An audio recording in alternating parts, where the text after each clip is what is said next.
So I did a little bit more research on that, and I came up with information that I read, and I still have no understanding of what it actually So I did a little does. bit more research on that, and I came up Well, with information that I read, and I still have Sorry no about that. understanding of what it actually. YouTube might. I am thought I had all I that on stuff. delay? No, I started YouTube and it was playing out through my regular speakers for some reason instead of Oh, going through my okay. headset. Okay. Well, So anyway, so I am going to do a little bit more research on it, but there was, like I said, if I let all the pictures download and handle them and just drag them over to my folder one by one, it maintains the JPEG. But the problem was that in this grouping, I think he had about 7, and maybe, well, let's just say 8, I don't care. And half of them had the Innet Lock extension on it and half of them didn't. So I just was wondering if anybody else had run into something like that, because this was and I've been using Photoshop and for, oh my God, when did it come out? In 89, 90? yeah. Boy, You know, I gotta admit, I don't know about that lock. I'd have to see it to maybe know more. But well, there's information all over the internet about it. So, I yeah, mean, it's not yeah, like it's it's because he secret. he sent so many emails. It went up to Adobe's cloud and then it came down from the cloud when you downloaded it, is what it sounds like. I've had that happen when I've sent stuff and then I just resent stuff to people in smaller Okay. groups. Well, But I'm interested in it, so I think I will do a little bit more research on it to find out. And I think it's a hit or miss sort of situation. It's not, like I said, he sent about 8 photos and half of them had it and half of them didn't. So huh. I don't know if size has something to do with it. I just, because I ended up apologizing for not using some of the nice photos, but then again, I can always put them in this next newsletter too, so it doesn't really Yeah. matter. But I might start putting, I might just put a little explanation of what I had run across, and I was just wondering if somebody else had run across some of that same Innet Lock extension, to shed a little light on what happens. Yeah, I gotta admit, for all the years that I've used it, I've never really heard of that happening. Hi. Neither have I. Well, here's a first. Okay, we'll work on it. Yeah, we will. We will. Well, as we've already started, welcome everybody to Digital Forum. Anybody that would like to join the panel, just raise your Zoom hand and I'll bring you on in.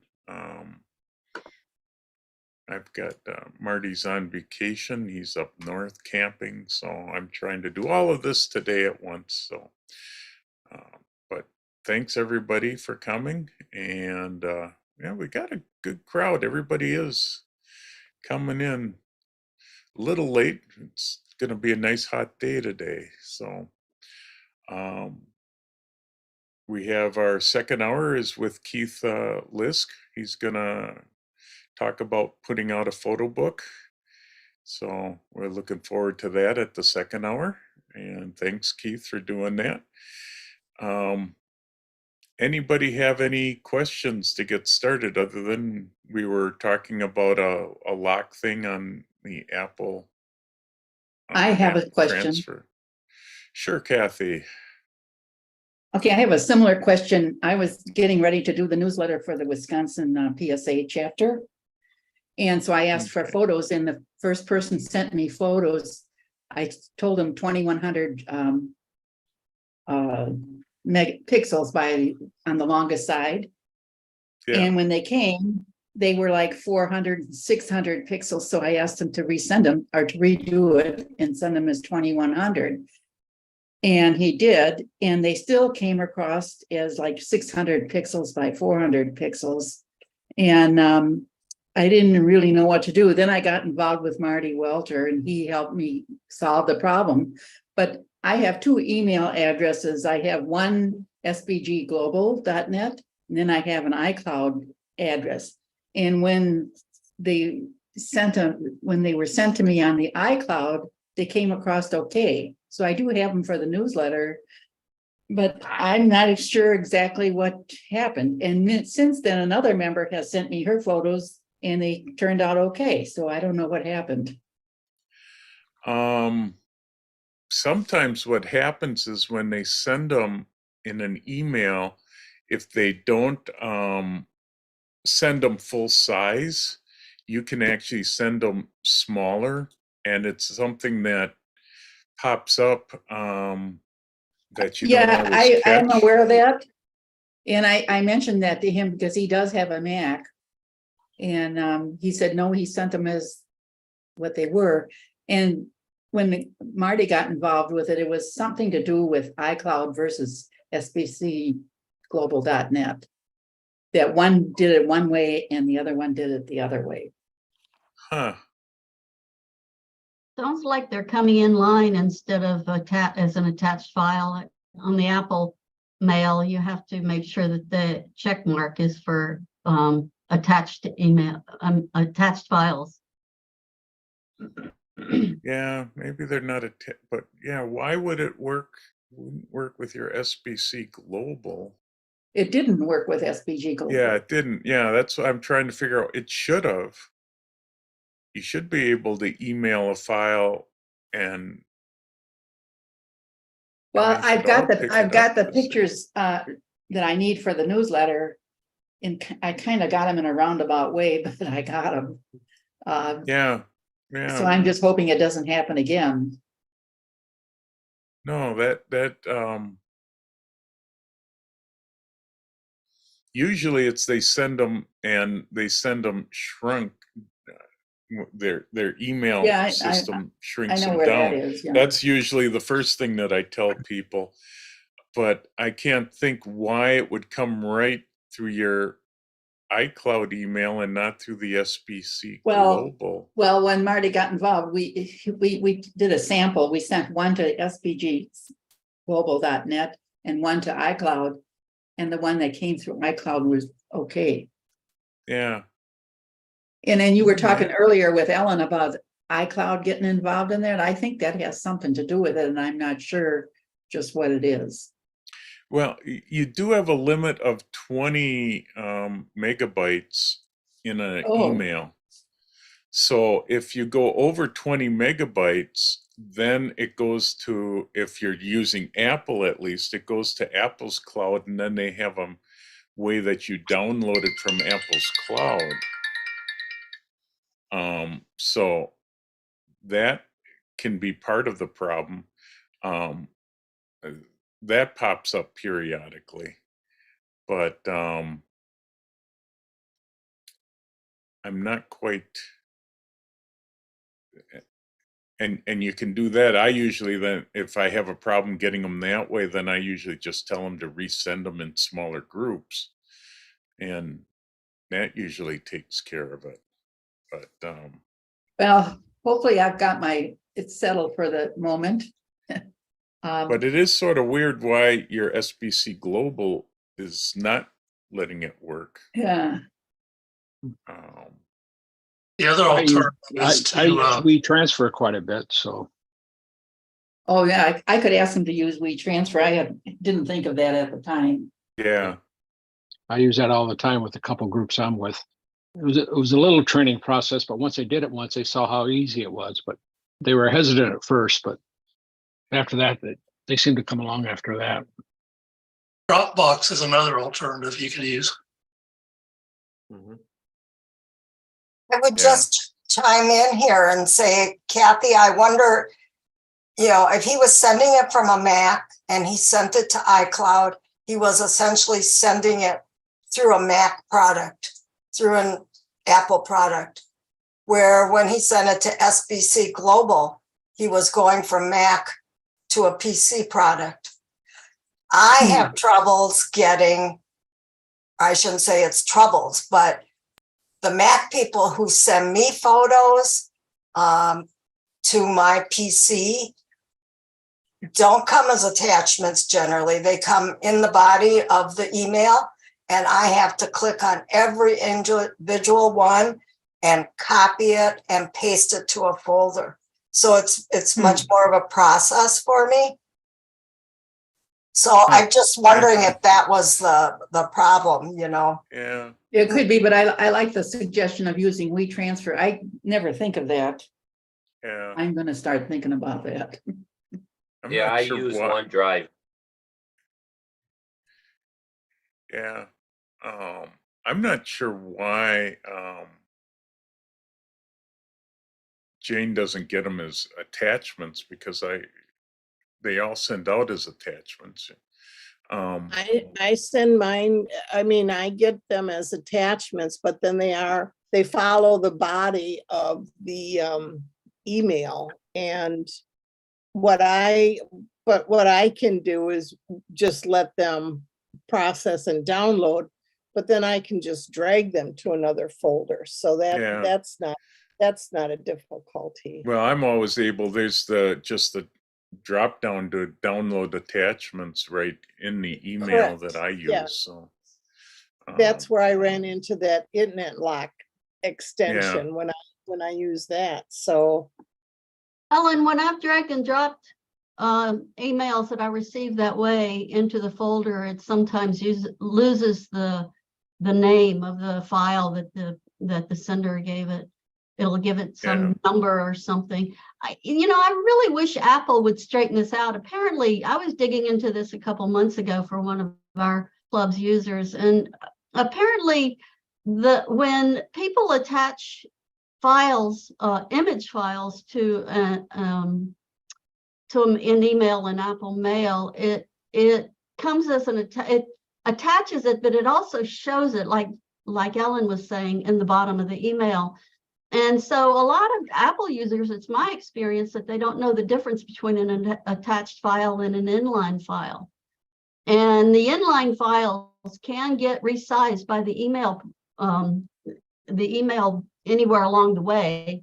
If an email decides to make the image smaller, then thinking that it's harder to send that way, then it'll resize it. That's probably why SBC is resizing it, because it is actually in line. Attaching it in Apple Mail is hard. I mean, you have to make sure that it's not just in line when you see it. well, I'm not even sure how you do inline.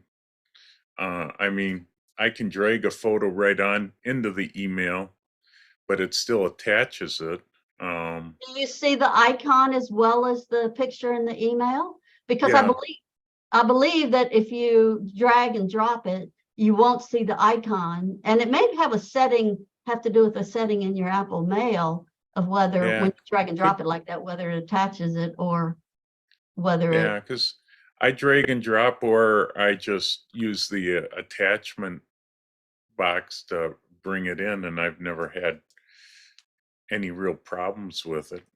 Jane's the only one that seems to have a problem with mine, probably. But Well, every Apple user that sends it to me that I'm aware of comes in exactly that same way on my PC.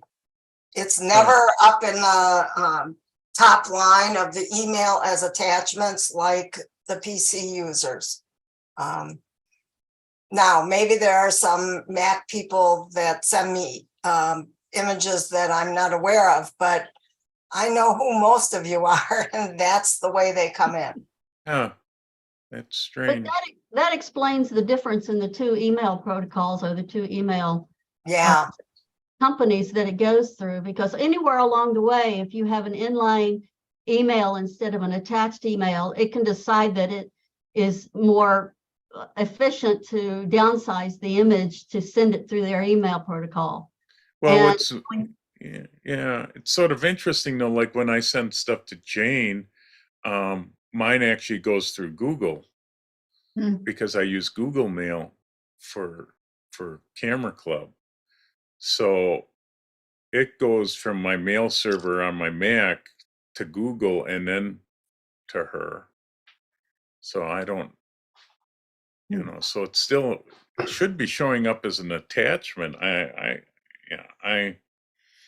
But then I have the same sort of problems with PC people, so.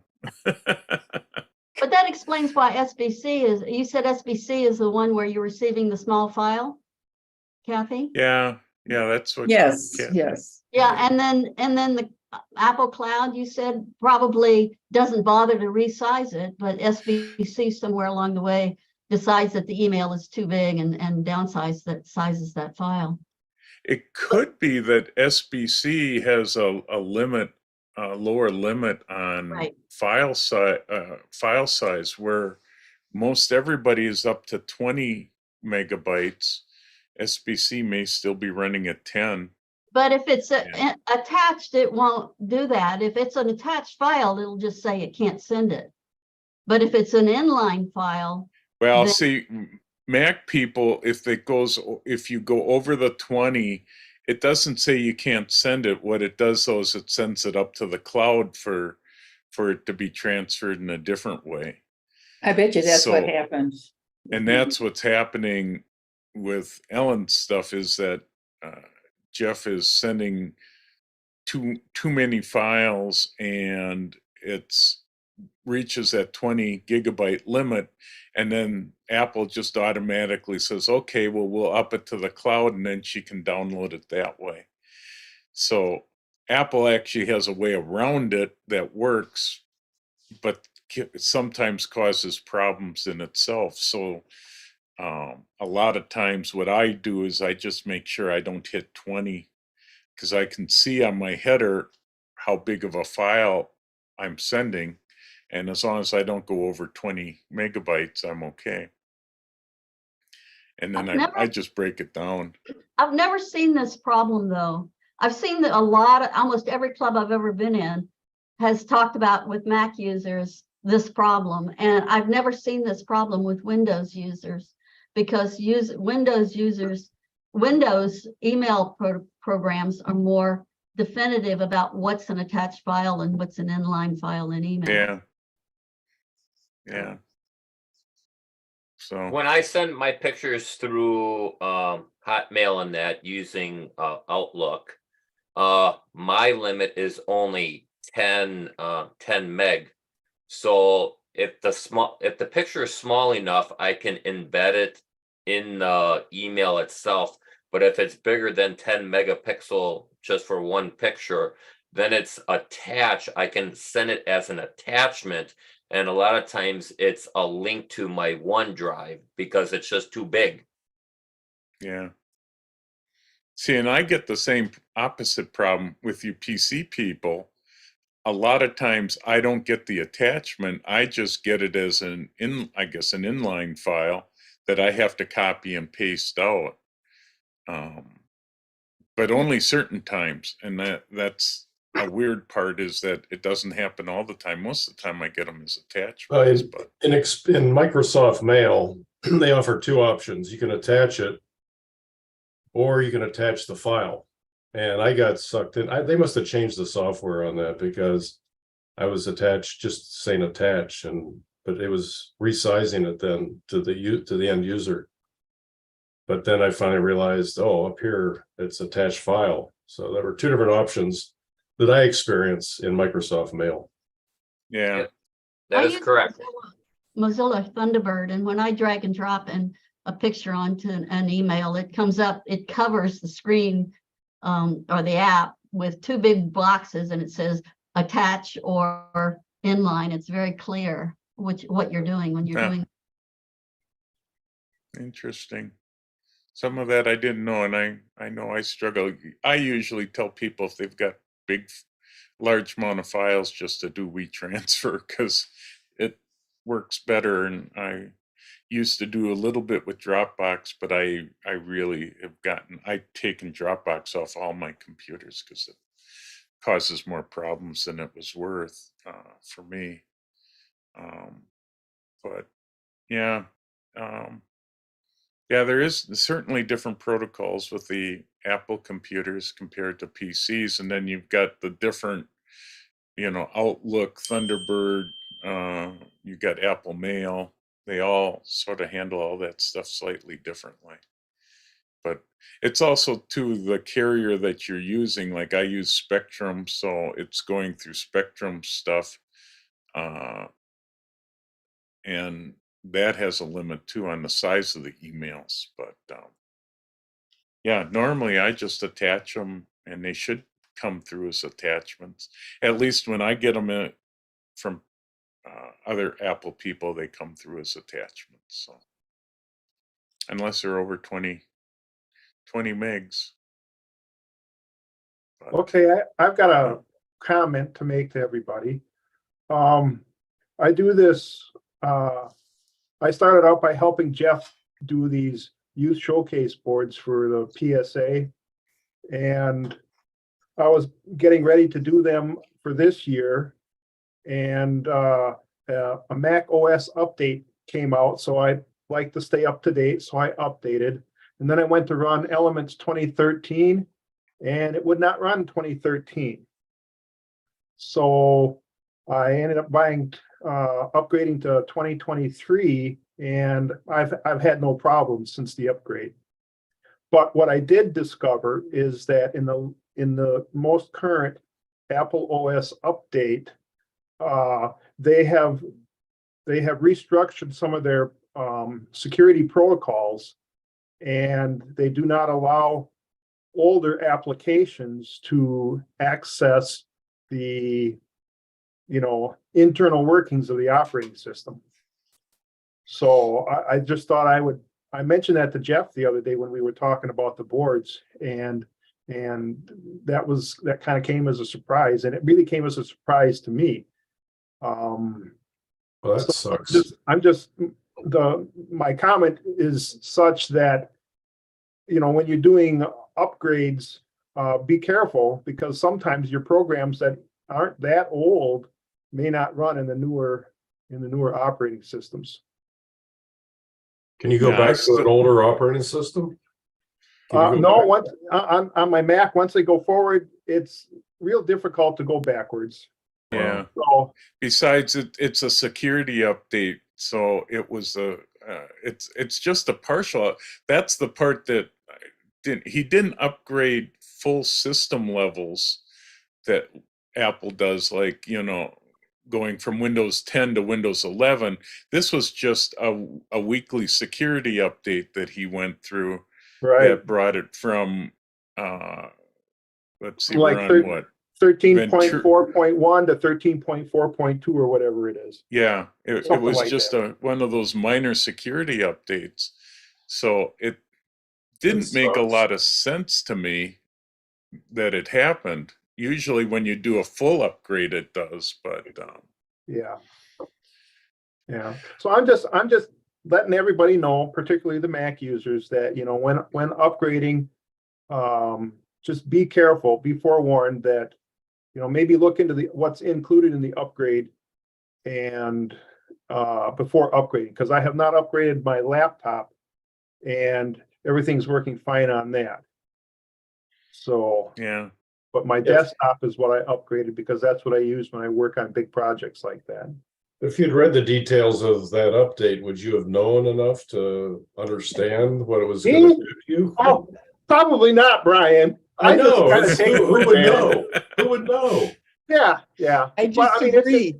it's just one of those things. And I've also found that when I do occasion when I do have to do an upgrade on my PC running Windows, I run into the same problem occasionally, when it's a security update. So they're doing something out there that's making it harder for older programs to run in the newer security protocols. So Jerry, how old was this Elements I was Did running, you- I had bought Elements 2019. 2019? Well, see, that's not Warriors. that old. That should really still have run. Did You would it say think that it? What did it say when you tried to run it? it wouldn't run it? That's the thing. It just plain it wouldn't run. It wouldn't tell me, oh, I can't run this, or you need a newer version. It just plain wouldn't run. Can you reinstall it? I tried everything, Okay. but I Did looked the at it. icon, did the icon have, when you looked at the icon, did it have like a slash through it? Cause No, I've run it, oh, okay. no. And you're right, Ellen. Sometimes there are older applications after an upgrade and that will appear, but I didn't see it on this one. Okay. So I look at it this way. It was $99 for the new version for Elements 2023. And if I can get 5 years use out of it, that's only $20 a year. I don't use Photoshop enough to warrant $20 a month. So in the long run, it was just easier for me to just go buy another copy of Elements. And it's been working really good. You know, and the only Yeah. reason, the only thing I use it for really is this Youth Showcase Boards project. Otherwise, I'm an Affinity user. You know, so. Yeah, I'm not. Still don't get why a 5-year-old program that one should have still run, even under Rosetta if it needed to. Well, Well, I maybe found that was. any older thing that used to run under Rosetta or required Rosetta to run will not run. In at least, let's see, what am I running here? You're running, but because you've got I'm the running- new. I'm running 13.4.1. So Yeah. it's the 0.1 that the security upgrade did. But I have not been able to run anything under Rosetta since like Mac OS 11 or 12. Well, they have a new Rosetta to be able to run, because the new operating system is completely different. There is a new Rosetta that you can run in there to run Intel programs that were made for the Intel Macs, not the new Macs. Yeah. And And I have an because I have an M1 chipset. yeah. I don't Yeah, have. and there's a Rosetta program that you could start up that might have actually run it. Oh, I'll have to look into that then. Yeah, because there usually it will, when you try to run a program that needs Rosetta, it will ask, do you want me to run Rosetta? And because the new Macs are so fast, they're able to run that emulator and make older programs work for that were designed for the Intel processor. Because that's, I'll have to look into that. yeah, I'm not sure where you find it. It might be in settings, but man, when they updated to Ventura, they messed everything up by changing it to settings and making it harder to find things. Yeah. But I No. ran into a problem on the trip. I needed to, for various reasons, I needed to update Lightroom, and when you go into help and to update, nothing happened. And I finally found a workaround in Adobe Cloud where I could update it. But then it told me that it was going to be unstable for videos and various functions. And then at one point, got a message that said that I needed to update my Intel driver, the video driver for the graphics. And went up to Intel website and downloaded the driver. And they said that my laptop didn't have sufficient resources in order to run that specific driver update. So I now have on my laptop an unstable Lightroom current version 23. So anyway, My there laptop, you know, is- it was like, it's got an i7 processor, 512 SSD, and it's maybe 6 years old, and I don't know, but Oh, yeah. you that's hit the end of getting a to usable life of the machine at some point. Yeah. If you Fortunately, go under preferences in Lightroom, what you can do is you can change the graphic processor setting. You can actually go to, you can turn it off, and that should make it more stable. Because Okay. then it will make it slower, but it will make it more stable, because then it won't be using the out of date graphic processor that it can't run. Okay. So it will use up more memory quicker, but that might be one workaround with it. I had that with one of my older computers that, yeah, the graphic processor couldn't handle it. And you just go under, I think that was performance. And Well, I'm there under, it's either, right now it says custom. You could also go to auto, and you go to off. So, yeah, so if you go to off, I think that's what's going to make it work okay. okay. At least that was one of the hacks that I heard about. And I had to do that with one of my older computers. It was a computer that I had that was like 7 years old, and the processor just wasn't being supported anymore. Lightroom is starting, with all those upgrades, starting to do that. But if you're just using it when you travel, then it's not quite as much of a problem, because you're not going to do all the fancy stuff. You just want to download it, basically. Yeah, okay. But Hey, and so there's a click on there for learn more, and so it's got some information from Adobe. Okay, thanks, Jeff. yeah, Good, Yeah. good, good hit. Yeah, good hint. yeah. It's a trouble. It's getting to the point that you need to upgrade computers about every 3 or 4 years these days, because they keep making these programs so complex and big. Yeah, But give it a try. Thanks, Jeff. yeah, no problem. Anybody else have anything? We're getting into a lot of interesting stuff, more Mac than PCs, but Yeah, I was gonna say, I heard a lot of promising things about Mac, but I heard a lot of bad negative things today.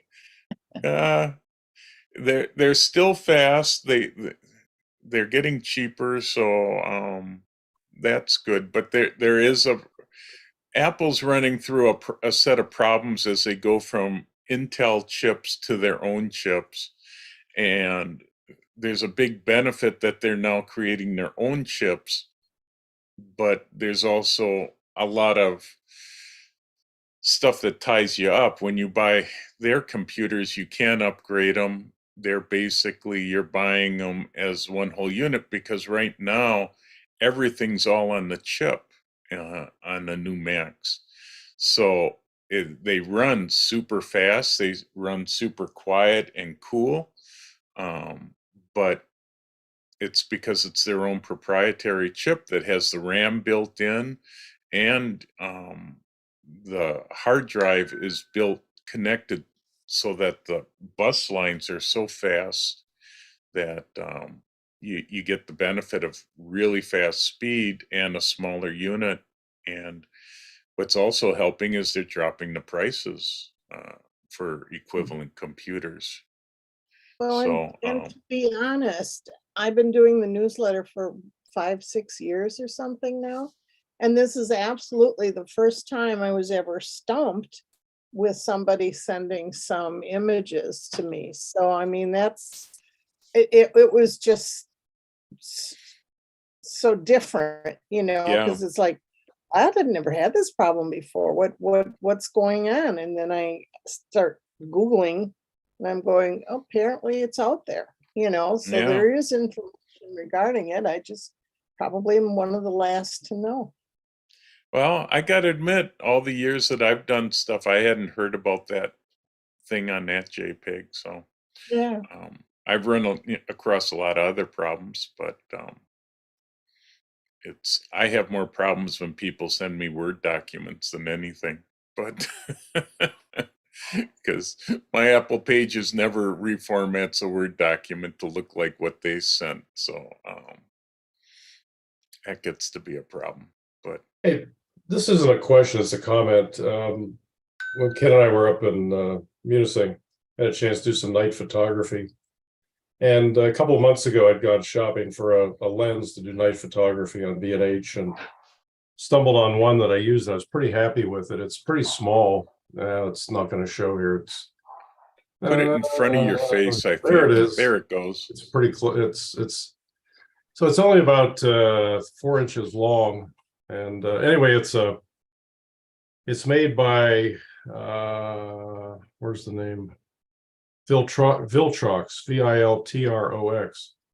This is a 24 millimeter f1.8. It's a Z mount. It only runs about $500. I was looking for something very light, to travel with.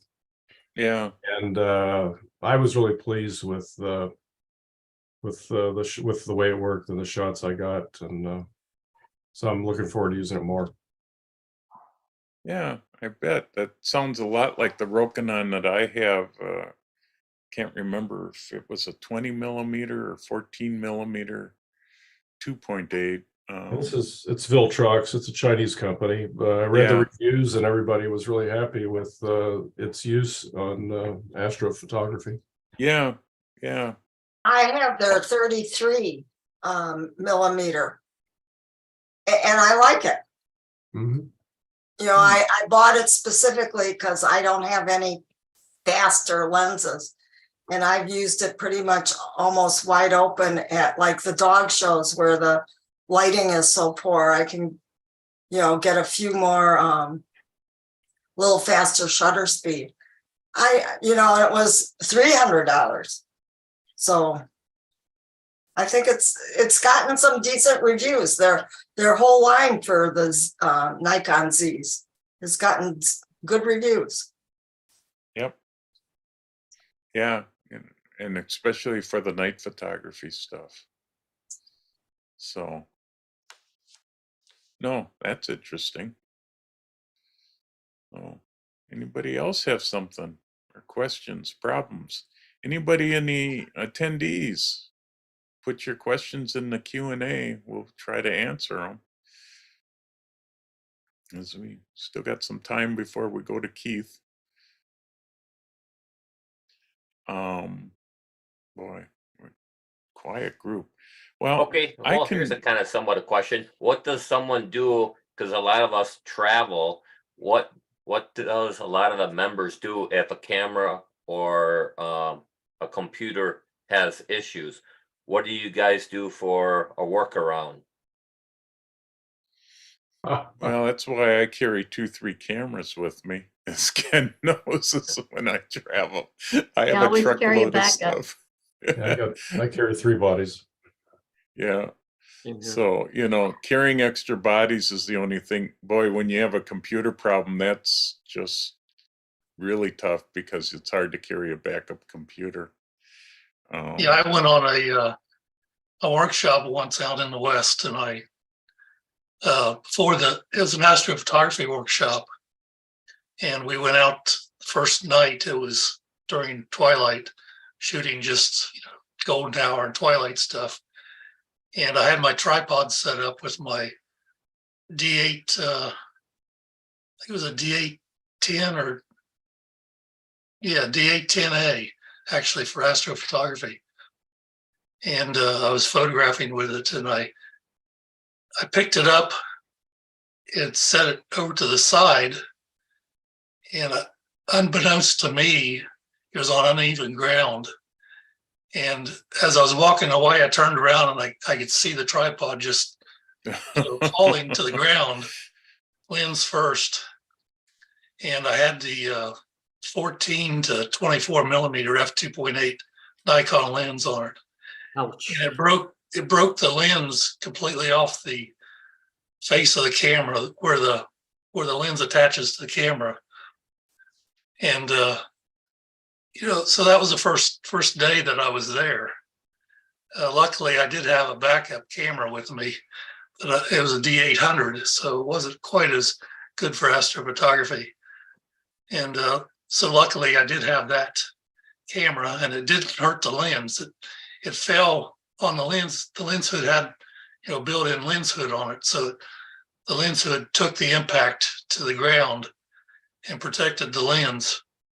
But it kind of did create a little bit of rough or hardness in the focusing ring. Oh, yeah. Didn't seem to affect the quality of the images. So I was lucky that I had a second camera with me at that time. Yeah. Now my problem is, one of the problems with carrying two cameras is, the extra weight when you're carrying it with all your bags, check-in bags. So yeah. Well, Ken knows when I travel, I've got two bags that I have camera equipment in. One's a computer bag, but it holds more camera equipment than computer stuff when I have to fly, at least. Driving, it's even worse. They know that I have 3 or 4 bags in the truck because I carry at least 2 or 3 cameras when I travel. I'm down to 2, really. No, I have 3 cameras that I go with, especially if I go to the road races or something like that, because it's easy enough for a camera to break. I don't know what you do about a computer.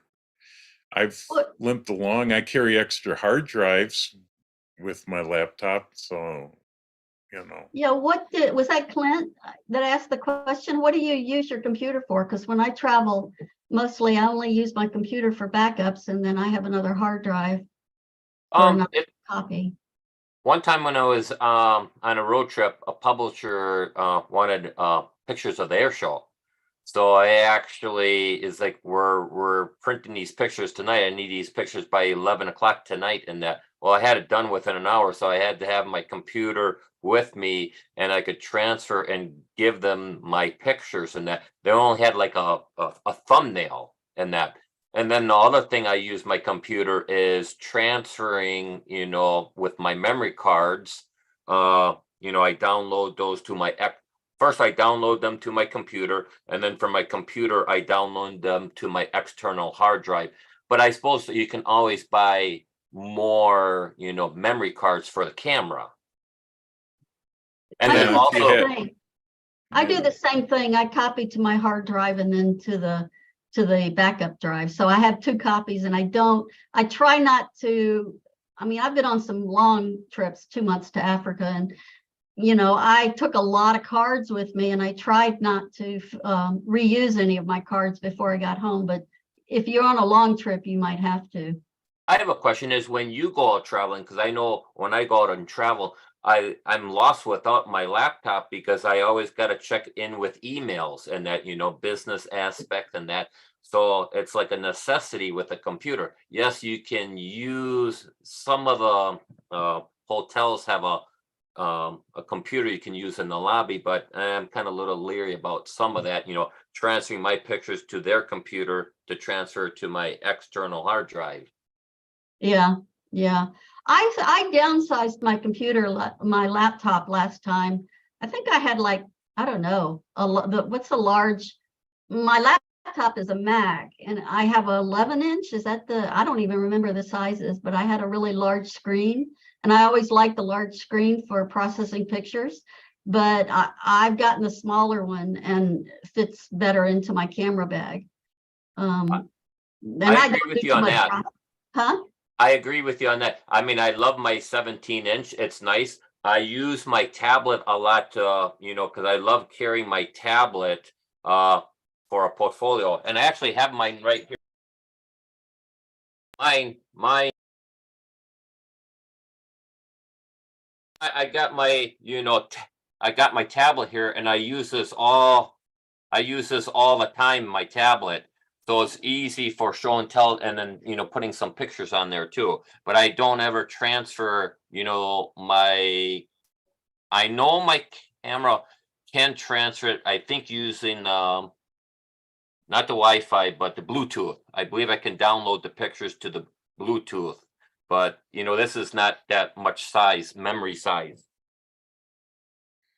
'Cause I Yeah, think I have that's- only, well, technically I only have like 16 gig. Well, 16 gig cameras are bigger than that. I Yeah, have an iPad that I've used in the past to back up my photos. I have 256 gigs of RAM, so as long as you have the little dongle that you can stick your SD card in, that works pretty good, and you don't have the extra weight of a laptop. Yes. As Yeah. far as camera breakdowns, if worst comes to worst, don't forget, you might have a smartphone that can take pictures if necessary.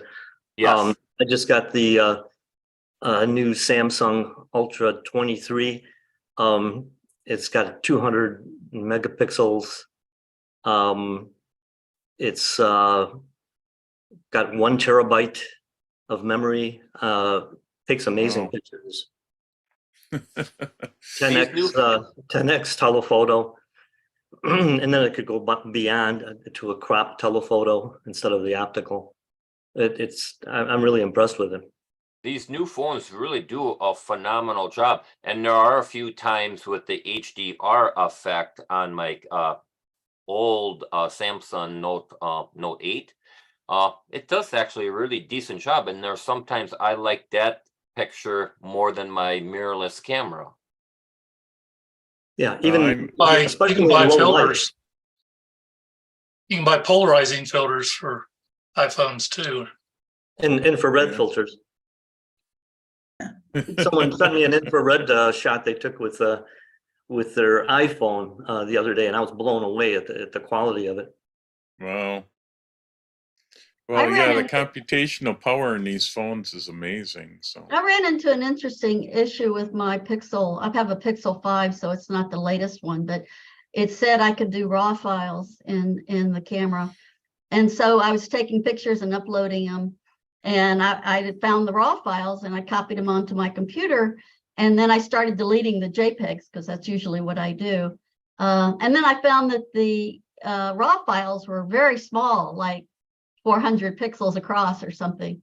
And I started Googling it, and apparently the camera app will not do large full-size RAW files. It will only do the full size in the JPEG. And if I had gone, I have Lightroom on the phone, and if I'd gone into Lightroom to actually take the picture, then the raw files would have been full size. But the camera app limited it, which kind of surprised me. The camera was Yeah. capable of it, but the app didn't do it. the app couldn't do it. No. All the stuff you got to learn. Yeah. Yeah, the Apple phones also do RAW files. The newer Same with ones. the Yeah. Samsung. Same with the Samsung. And the photo editing is tremendous.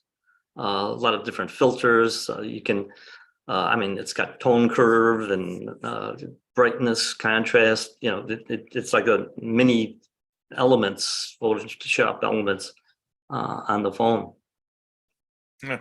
Check your file sizes and compare the same file to the JPEG and make sure that you get the full size. Because it may be just a Pixel phone problem, but I don't know if Samsung would have a similar problem, but you might want to check. Yeah, I haven't used RAW yet, but it's a good tip. I will check that. Yeah, it's amazing the file, the size of the sensors that they're getting on some of that stuff. The iPhone stuff has been really neat, but and I think it's slowly going to replace the point and shoot cameras that are out there. And it'll be interesting to see what the next version of iPhones are going to bring. I agree Yeah, with you, Jeff. With The everybody photographer, else. I don't know if people are familiar with Albert Dross out of Amsterdam, Netherlands. He posted some pictures this morning on Facebook of some night photography that he had done with his, it wasn't an iPhone, it was, I'd have to look up the name of the phone, but I've seen a couple other photographers post pictures with that phone, and it's doing night photography. Yeah. Albert Which Dross. iPhone? What was the name? Albert Dross? DROS, yeah. Oh, with VROS, okay, thank you. Yeah, I know I just picked up an app for my iPhone to do long exposure photography, so so it's ready to go. I just haven't been able to get to a river or someplace where I want to do a long exposure. But the Oh, I just looked iPhone at, sorry. does it with multiple pictures, and then the app does it with multiple pictures, and then it blends them all together. So Yeah, Albert's Yeah. phone that he says he's using for low light photography on smartphones is the Sony Xperia 1V, he said. Hmm. I can paste a link to where I think it's a blog that he's talking about it.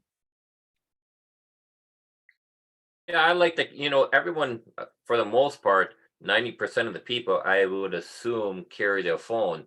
I'm kind of lost without my phone, and it's nice because it's small, easy, convenient, and like what Jeff was mentioning, I use that compared to a point and shoot camera. It's like these new phones do phenomenal jobs.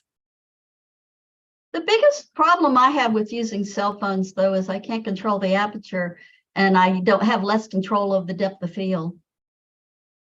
yeah, Mhm. I mean, they're getting That's- around that with multiple lenses, but still. yeah, and iPhone does it. They have the portrait mode, which will then blur out the background, which is sort of nice, and that works for both people and even flowers, I found. So that works sort of nice. You just flip to that portrait setting and it automatically picks out the subject, keeps that sharp, and blurs the background. So it gives you sort of pseudo control. And some of the apps, though, that you can get for the phones will let you control the aperture. It's just there's not a whole lot of aperture settings on these phones either. That's right. So that can get to be a problem. Thank you for sending that link and that. Oh my God, there are some incredible, beautiful pictures in there. Yeah, he's a pretty amazing photographer. I've shot with him several times and he does some very good presentations. I'll have to check them out when I get a chance. Yeah, I saved this website already, and that link that you put in the chat. Yeah, it's gorgeous. So like something like that. It's like, well, I'll throw my camera, my regular camera out and get that instead because it's so light and convenient and small. Yeah, it'll be interesting. I'll have to take a look at that when I get a chance because sounds good. The hard part is the sensors are so small on the phones that they're not quite as good at low light. You tend to get more noise. And I mean, his phone must be better at that. So, and the phones have so much computational power that's how they're fixing the defects that the small sensors can do. It's sort of amazing what they're able to create for images these days. Yeah, I the know found on Brian my- and I talk about it when we're out shooting sunsets. Yeah, it's He'll for put his phone up. so some landscape shots are amazing. As somebody commented, just the tones but this last trip I found I used both. I had my phone at times, and at times it really worked well. And then I had my Z50, and I've got a short little zoom on it, and that thing is just so easy to haul around. And it shoots raw. I can shoot manual mode, and so I can get whatever settings I want. And there are times when that really works better. It gives me the flexibility that I want, and it's in such a small compact package, and it's easy to haul around. And I find that both are helpful. Like landscape shots, yeah, okay, I use the phone. Yeah. Yeah, some of those sunset shots, it's amazing what the phone can do. And then you go and look at your DSLR and you go, oh, I got to do all this processing to get that same shot. I know. It's like, hey, Well, the sunsets have been actually really nice. I mean, unfortunately with the fires, but there've been some like fireball sunsets. It's like gorgeous. Yeah. Yeah, with all that haze in the air, we're really getting some pretty sunsets and even some sunrises that are nice.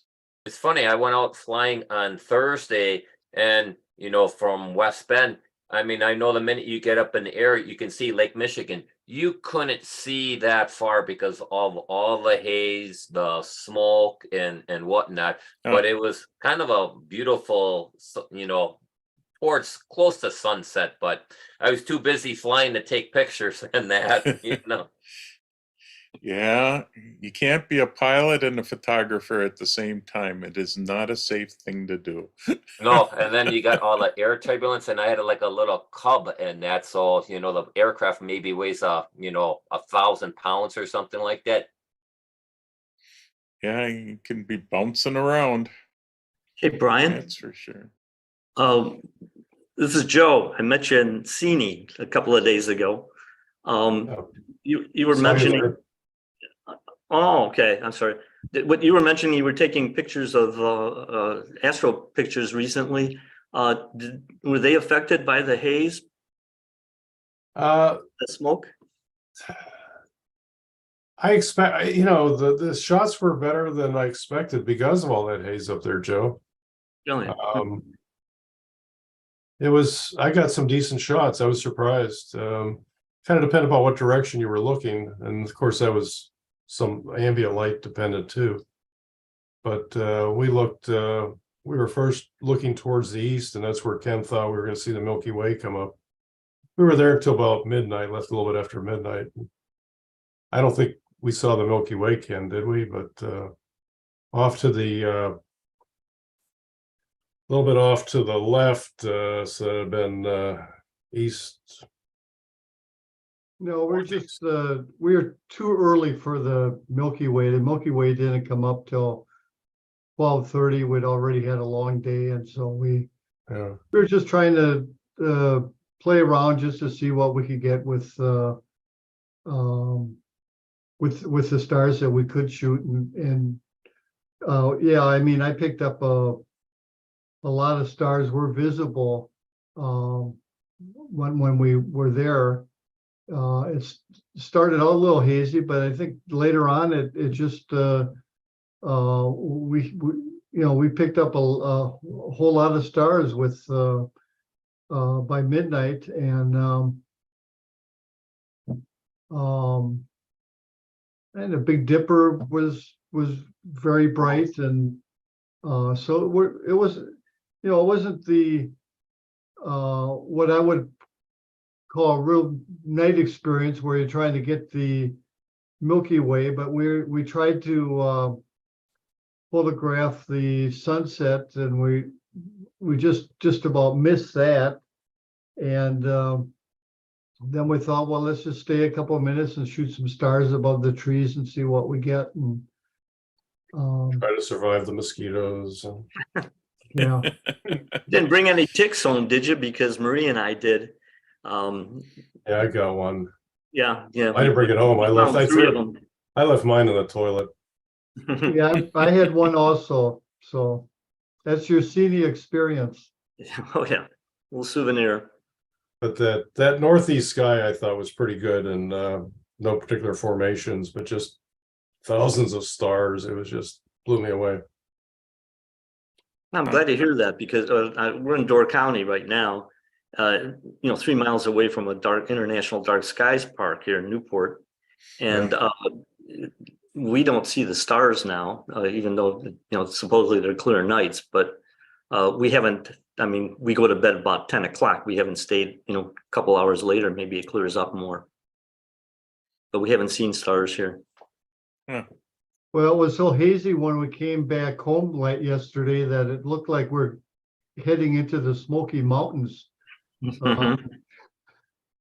Yeah, it was hazy back here. When we had sunset, it looked like a thick fog was overhead, and it was, colorful sunset. The sun was nice and red, but it cleared out, by 10 o'clock or so, we had clear skies, and then we had stars here. So, Hmm.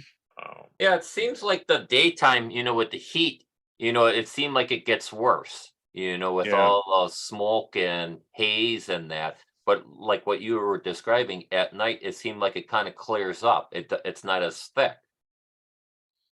Yeah, it's got to be something with the sun being Yeah, it might down be in that sun area. activated, like what smog is, like what Yeah. happened in Los Angeles. Well, there is an ozone alert. And I'm kind of, lung compromised. So I was reading on it, and it said that between, like 10 in the morning and 10 at night, the ozone and the smoke would be at its highest. And then after 10, it dissipates. So I'm staying in. Yeah. Yeah. Yeah, I seen those Yeah. ozone alerts, and then when I looked across the runway, you could see it was like fog. What Jeff was describing, it looked like foggy even on the ground. Yeah. Yeah, Hopefully, if these we get the fires. rain they're talking about, maybe the rain will clear up the air a little bit. Yeah, I think we're going to see rain soon. We're talking about it here, I guess, but they said it's gonna be spotty. What's in the Yeah. forecast for tomorrow? Mhm. Is it? Well, Yeah. we certainly could use it. Even my weeds are starting to die now. Grass quit growing quite a while ago, but weeds were still going. Now the weeds are starting to slow down. Gotta water your weeds, Jeff. No, I don't need to water them. They can all die. So can the grass. The grass can go dormant. Means I don't have to cut grass for a while. So I'm happy with it. Well, I think we'll move on to Keith. I heard about Keith through oh man, my mind. Jennifer Renwick, David Kingham had done a blog and talked about Keith and this beautiful book that he had put out and some of his photography. And so I contacted Keith, and he's been coming to a couple of digital forums as attendees, I believe. And he's going to, and one of the things he told me is he's just a regular photographer like all of us. He's not a professional. He's just doing this for fun. So, but he created a book, and he sent me a copy of the book. It's a beautiful book. He's got beautiful pictures of the Smoky Mountains. And so I said, well, why don't you talk about what you went through creating the book and all this? And has I think quite a story to tell. And I'll turn it over to you, Keith, and you can go from there. Okay, I'm not an experienced Zoom presenter. This is the first time I've ever presented on Zoom, so have to bear with me if I flub up here and there. No problem. Yeah, like Jeff said, I got into photography back when I was 14 years old. I was mainly interested in astronomy. That was my big passion back then, and I thought it'd be really cool if I could photograph, these stars. And so I bought my first Pentax SLR film camera back then. It was very basic and manual everything. And I was able to take pictures of constellations and the moon and star trails, very simple things like that. So that's how I got started in photography. And then of course college and getting married and working as an engineer, kind of put my photography to the side a little bit. I did take pictures for a while, just like family pictures and when we go on vacation or things like that. But back around 2003 is when, and I did continue to do some astrophotography through telescope using film. It was very, very difficult. And, but back in about 2003 is when I bought my first digital camera. It was a Nikon D100. And that's when I really started getting back into photography, and the internet was coming around and opening up quite a bit of opportunities for learning that didn't have back in the days of before the internet. So I started going to the Smoky Mountains, and over the last 20 years, I've accumulated quite a few photographs from down there. It is the closest, well, I won't say it's the closest national park, because we do have one, Cuyahoga Valley National Park in Ohio, and there's the New River Gorge National Park in West Virginia, but Smoky Mountains was my favorite, and it's only like a 5 or 6 hour drive away. So I've been going down there for a number of years. And let's see if I can share my screen here. Sure.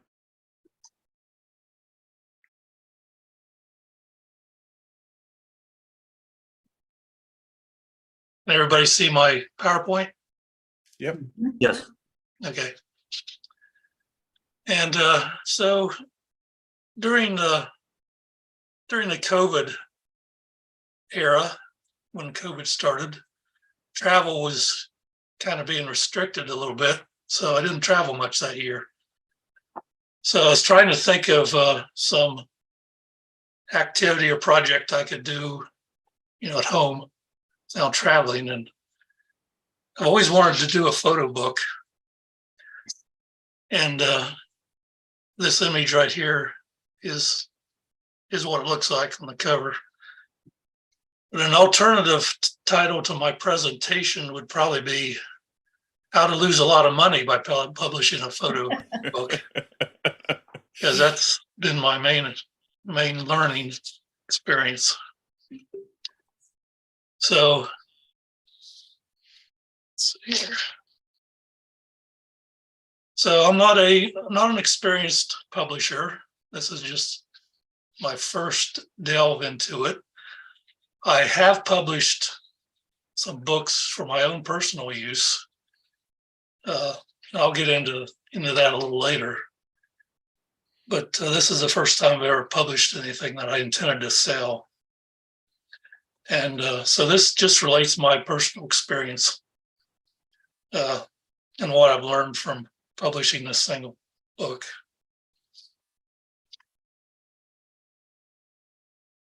So what would motivate someone to do such a thing, especially an amateur photographer? Of course, professional photographers would be interested in doing this as a way to supplement their income. And of course, they have, a lot of followers generally.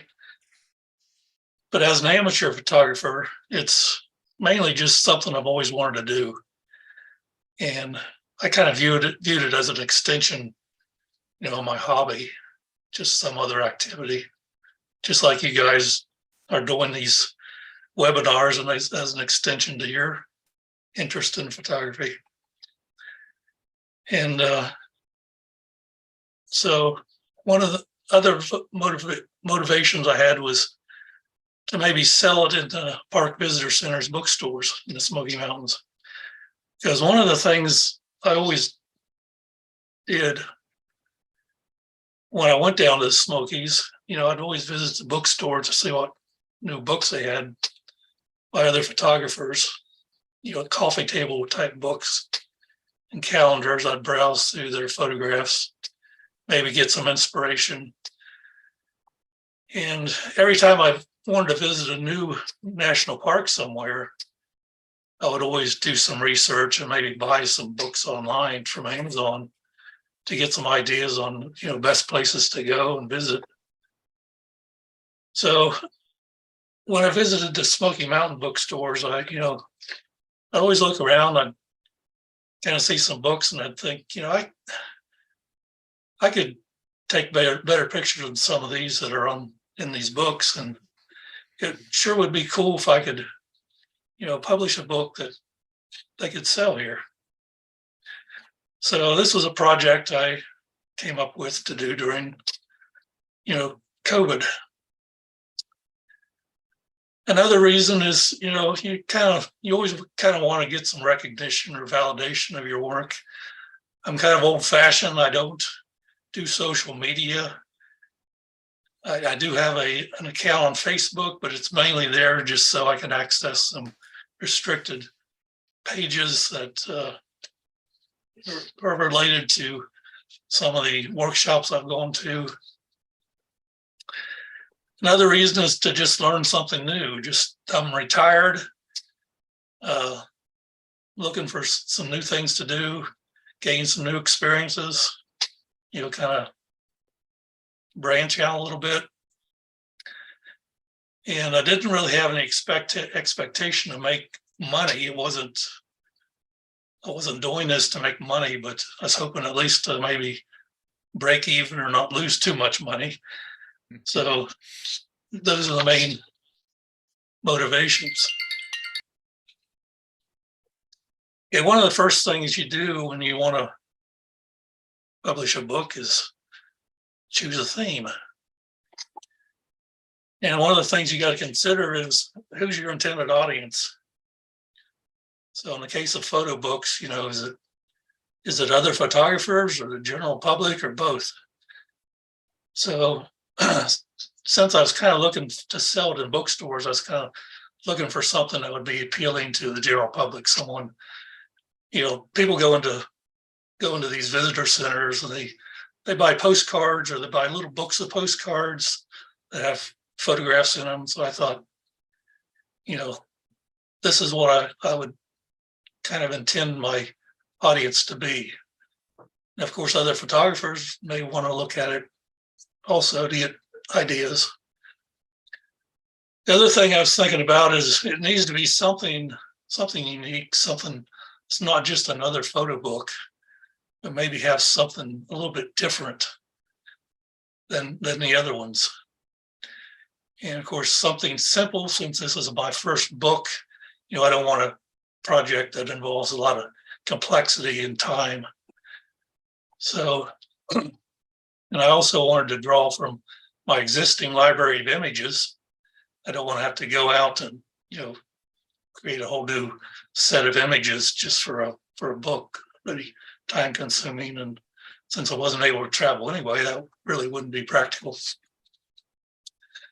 So I decided on using my collection of panoramic images that I've taken from the Smoky Mountains. And I like panoramic images. And I don't see very many books that actually showcase that kind of format of images. So that's what I came up with. I'd been visiting down there for 20 years. The company I worked for actually had an office in Oak Ridge, Tennessee, which isn't too far away from the Smokies. So I would kind of time, my travel to Oak Ridge, Tennessee around weekends, like on a Friday, schedule my meetings on a Friday so that I could then stay down there over the weekend and visit the park. And it would be on the company's dime as far as, the gas and mileage, at least to the Oak Ridge and back. So that helped out in collecting a lot of panoramic images. Just to show you a few of what I'm talking about, here's one from Cades Cove. If you've ever been down there, you probably recognize this as Carter Shields' cabin. And the reason I like panoramic images is just and I usually take like the 1:3 ratio panorama, but sometimes what you're photographing has more of a horizontal extent of interest rather than vertical. So, for example, in this image, there wasn't much interest above these dogwood trees or the cabin. There wasn't much interest below, this fence. But the extent, left and right, there's a lot of interest. You got the dogwoods, the cabin, the fence in the foreground, the path to the cabin, that sort of thing. Here's another one of the Conalefty River. on the North Carolina side. Again, you know, you have this horizontal expanse looking from shore to shore of the river, and the path going, or the river course, you know, upstream. And above this is the sky. You know, I didn't want a sky in the photograph. Here's a photo of set of branches on a dogwood tree. And a lot of times when people think of panoramic images, you know, they think of big vistas on top of a mountain looking out, you know, over a big valley or something like that. But they can be intimate scenes like what I've been showing you here. And that's what I kind of look for when I go out and photograph. I look for something that's, you know, not necessarily a big expansive panorama, but something more intimate. So, and also when you think of taking panoramic images, a lot of times people think of stitching, you know, multiple photographs together, rotating your camera and you're taking multiple photographs and stitching them together in Photoshop, but they don't have to be. In this particular image, it was a single image in a 2:3 ratio format, but I cropped it to a 1:3 ratio just to show this particular composition. So there's a few photographs in my book that are like this. The majority of them, though, are, you know, stitched together of multiple images.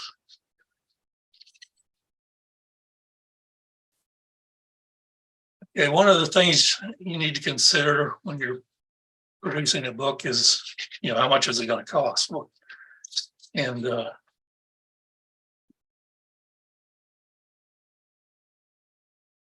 mainly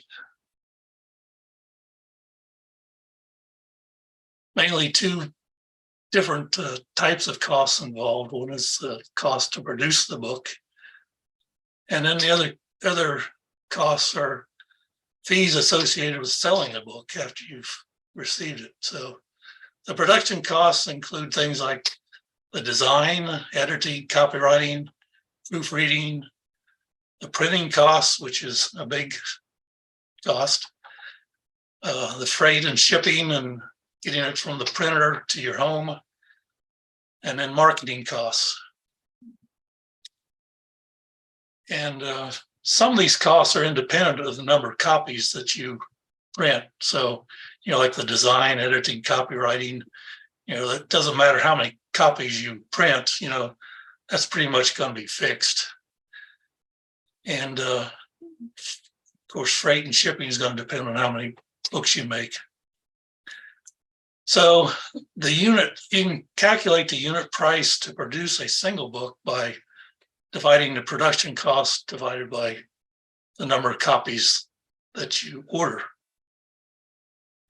So I've included some examples here to illustrate, as you would expect, that the more copies that you print, the lower the per unit price of the book is going to cost you.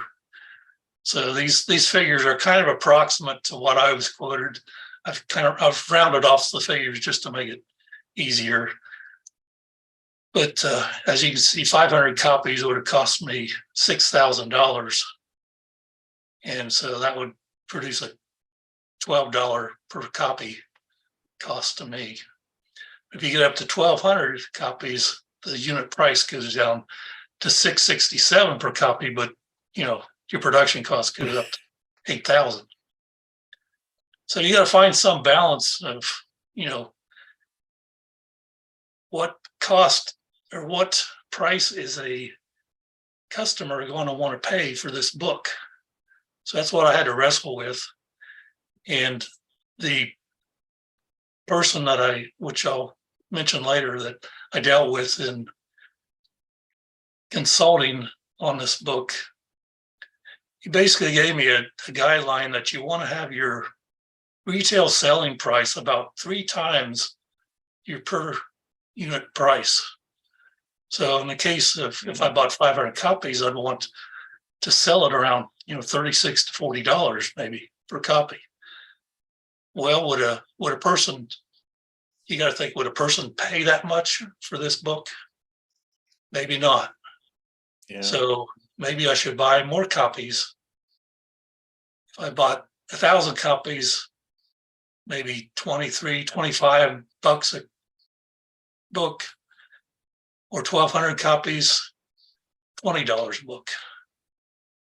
So, but then again, you've got to consider, well, if I buy 1,200 copies, am I going to be able to sell that many?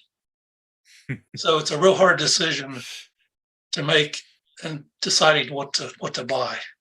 In the end, I bought the 1,200 copies because I wanted to get the price down around $20. And the profit you make per book is your retail selling price minus this per copy price that you pay, minus any other distribution costs. And by distribution costs, I just kind of lumped a whole bunch of stuff into that category to make it simple, but that would include, like if I sold it on Amazon, they want to take their cut, which is probably about 50%. So if they're taking 50% of $20, now I'm down to $10 left for me. And I'm only making like $3.30 a book. So there's all kinds of factors you got to deal with here. Yeah. Now, some people, some photographers I know, before they even publish a book, or some groups of photographers even, they will go out and do a GoFundMe page, and they will generate interest in the book and get some commitments from people and actual payments up front before they even make the decision to go that way. I do not have a following of people that I could go to for that kind of thing. There's a lot of, I have seen those, and I have participated in some of those myself as far as buying the book. So the other decision you need to make is choosing a publishing method. Now, you have basically, during my research, there's basically 3 different main publishing methods. There's traditional, then there's independent publishers who kind of specialize in certain niche types of books, and then there's the self-publishing. So during the traditional publishing method, that's where you're involved with, well-known large publishing houses. And they've got well-established distribution channels. Now, this publishing method, I didn't do extensive search, but you don't typically find coffee table books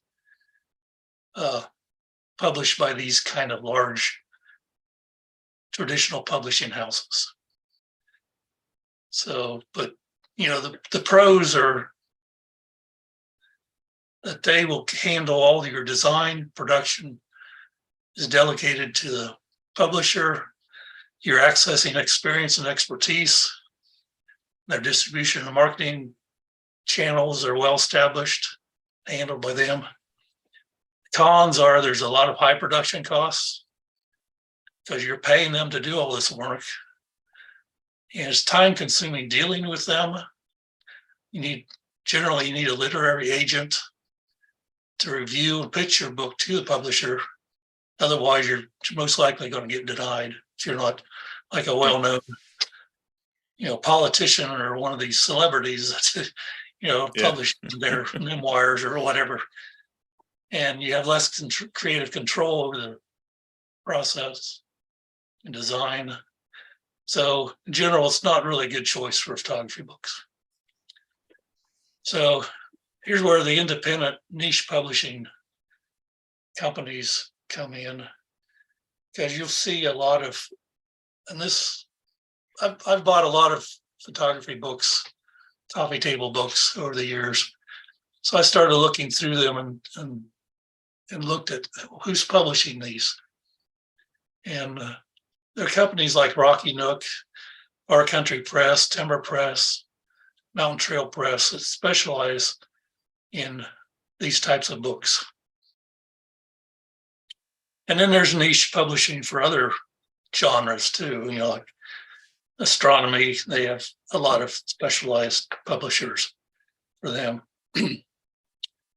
And this is a good option for well-known professional photographers with a large following. They also have access to specialized expertise in design. And the photographer can exert a little bit more control over the project. The cons are that distribution channels are more limited. They don't have big name marketing machines, but these really aren't that bad cons because their distribution channels and marketing machines are usually geared for whatever genre of publishing they're associated with. So, you know, you'll see photography books maybe advertised in photography magazines or on photography websites, things like that. Also, you'll see a lot of, I don't know what you call them, but YouTube type photographers who have YouTube sites. They'll publish their own books a lot of times, and they'll have specialized publishing houses do their books. Okay, the third method is self-publishing, and this encompasses quite a range of types of books, I guess. And this can involve just something as simple as an ebook, which is doesn't involve any printing at all. So that's an example is Amazon's Kindle books. And the photographer is responsible for all aspects of the production, usually marketing and sales when you do self-publishing. So you don't have all those production costs associated with those aspects. There's also print on demand type publishing, which Amazon also does. Example of that is last year I bought a book from Amazon on the historical photographs of a particular county that I grew up here in Ohio. And so I ordered it. I wasn't aware that it was a print on demand type book, but when I got it, I looked on the back cover and the printing date was the same day that I bought it, that I ordered. So you can tell that was printed on demand. And the problem with, the print on demand is you don't always get the quality that you want with, that you would want associated with publishing, fine art photographs. This particular book that I bought, while these were historical photographs and they were old, they were printed on just plain paper. And a lot of the contrast it didn't appear that the author did much work in improving or restoring some of the photographs to bring out the contrast in some of them. Blurb is another one that I've used quite extensively when I wanted to publish just a single book for my own use. One of the things I do, or have started to do, is publish yearly books. I'll take my best photographs of a particular year and I'll create a book that just contains those photographs. And I've got some examples here to show you here a little bit. The other option is bulk publishing, which is basically describes what I've done. Is you buy, single order of multiple copies of a hard copy book, and you have them delivered to your home, and then you're responsible for selling them. The pros to this method is very low overhead costs. You can literally do it yourself. I mean, there's many software packages out there. I used Adobe InDesign with some of these other companies like Blurb, InPix, Shutterfly. They have their own templates and software that you can easily drag and drop things into their templates and create a book. You're a little bit more limited, to just what they have come up with in their software to do that, but it's a very easy process. I was going to say something now and I've completely left my mind. Okay. There's no middleman involved a lot of times when you do this yourself. And of course, for the electronic version, there's a high profit margin because there's no printing involved, and you can basically distribute it, electronically over the internet. Cons are that you have no distribution channel set up. Marketing is challenging, and you're constrained by the materials offered by the printing service, like Blurb, for example. Oh, I know what it was. I was going to say, Lightroom specifically has a book module in the software that allows you to publish directly to Blurb. I don't know if anybody has used that or explored it, but it's kind of a cool feature where you can create your book totally in Lightroom and then upload it directly to Blurb. Yeah, I do that for my yearly books when I do a yearly book like you do, and yeah, I just use the Blurb template. Yeah. But I've never also used the create a lot of Lightroom stuff function, with but I pages. have used the Blurb's software. Yeah, I haven't used Blurb software. I was gonna try. I heard Blurb had a plugin for InDesign that sort of worked. I was Oh, gonna yes, play with yes. that, but I Yeah, forgot about that. never got to that point. Here's a couple of examples of single books I've published for my own personal use. Like I said, for yearly photographs. And it's a nice thing to have. I really like having printed copies of my photographs, and having them in a book kind of puts them all together in one binding. And I figure when I'm old and senile, I can go back and look through these and maybe have some good memories to look at. Yeah. And also, when you do this with Blurb, you have the option to create a PDF file. So the PDF file is kind of cool, where you can just go through and you categorize. Like, I have a section on Ohio nature preserves and parks, where I can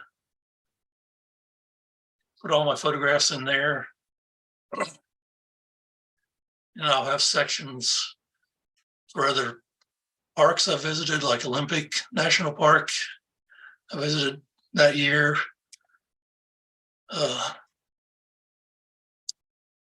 Got some photographs from out in Colorado and San Juan Mountains, wildflowers. Wow. And I'm also interested in here's Colorado fall colors, some photographs there.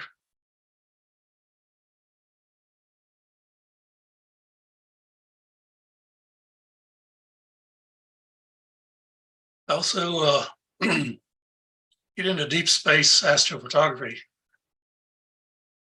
So here's some from West Virginia during the fall, New River Gorge National Park.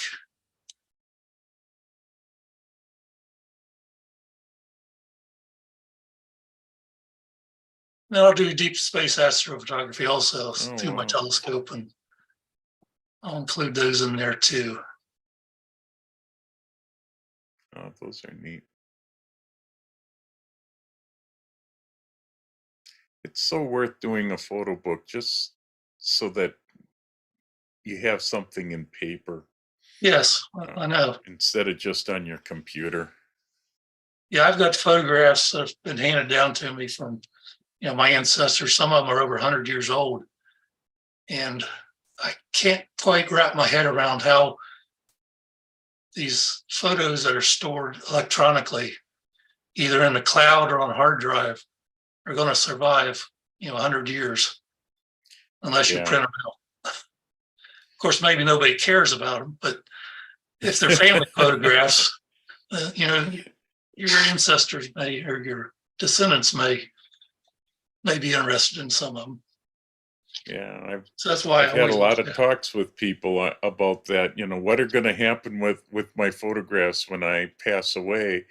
And, they're all on hard drives. And I go, well, nobody's going to figure out how to access them or what to do with them. And Right. that's just thinking 10 or 20 years from now. and the 30 media years, that they're hopefully. stored on keeps changing. Like I used to back up my photographs onto CDs, but that Yeah, got to be impractical. yeah, I don't think people have CD drives much anymore on a computer. So yeah. I don't. And I just chopped up something like 500 CDs or more of all my archives and that I did have. So I think paper is still the best way. At least it's going to be something that can be passed on to somebody in the family Right. compared to electronic. So, right. So what I ended up doing is I got in contact with this Mountain Trail Press, and it's run by Jerry Greer. And how I got his name was I looked through a lot of my books that I had purchased down in the Smoky Mountains and Blue Ridge Parkway, and he kind of specializes on books of that area. oh, And so I can't say that I was purely self-publishing, because he kind of handled a lot of the consultation. I used him as a consultant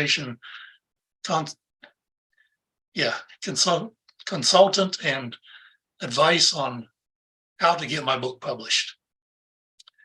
So he was basically like a middleman between me and a printing company in South Korea. And if you've ever looked up in the front pages of, or even on the backs of a lot of these photo books, you'll find out that the vast majority of them are either printed in China, South Korea, or some other foreign country. I think there was one book that I had that was published in Canada, but everything else was published in either China or South Korea. And he preferred South Korea as his printing company in South Korea for his printing. So also, they are a Forest Stewardship Council member. And what that means basically is that they comply with certain environmental or forestry stewardship type activities that reduce waste. I don't know a lot about it. You could look it up on the internet if you're interested, but it allowed me to put their logo on my inside of my book to say that this book was published with these types of compliances in effect. They use a certain amount of recycled paper. And I guess Okay. even the ships that ship the books across the ocean are compliant with certain environmental standards on what kind of fuel they use, like dirty diesel versus cleaner options. So that's the chain of custody goes from publishing all the way to delivery. Jerry provided me a single quote for all the printing, the proofs, delivery, charges, and freight and shipping. So it was really easy to work with him.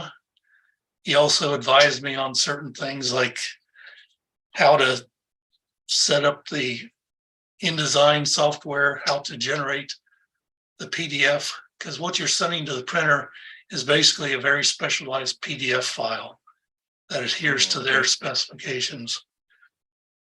So he advised me on that.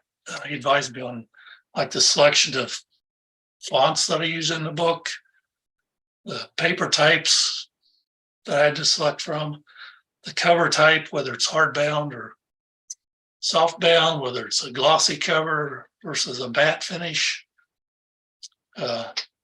Pricing, like I mentioned before. So he interfaces directly with the printer company. And he's the one that actually sends the order. He'll receive the proofs and then pass them on to me for approval. And I make all my payments to him. So that Okay. worked out pretty good. Yeah. Some of the decisions you got to make when you're publishing, of course, the title of the book. And since mine was kind of specialized toward panoramic images, I kind of subtitled it, a panoramic perspective to kind of indicate that, the images in the book are giving you a perspective of the Smoky Mountains from a panoramic viewpoint.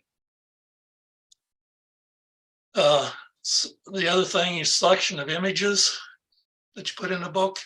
I had quite a array of panoramic images that I'd taken since, I think actually 2006 is when I started taking pictures down there.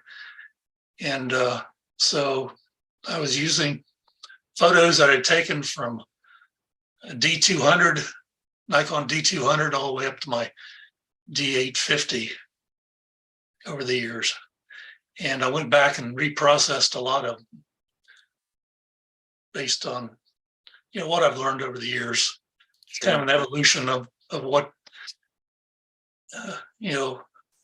on your processing, when I first started down, I didn't know a whole lot, of things. So as you progress over the years, you kind of accumulate a store of knowledge, and new tricks and new functions come along in the software. So I went back and reprocessed all the images that I wanted to put in the book. Now, one of the things that Jerry warned me about in selecting images, since my books, I kind of geared it towards selling at Great Smoky Mountains Association bookstores. And the books that they sell in there have to be approved by the National Park Service. So they have a process that they have to send them to the National Park Service and have them approved. So you want to be careful that you don't include any images that violate the regulations of the Park Service. And I threw this image in just as an amusement. Here, I was 11 years old. My parents took me down to the Smoky Mountains in 1966. And I took this image with my parents' little Brownie box camera, And back in the 60s, I guess it was acceptable to feed the bears. And I remember stopping at roadside pull-offs.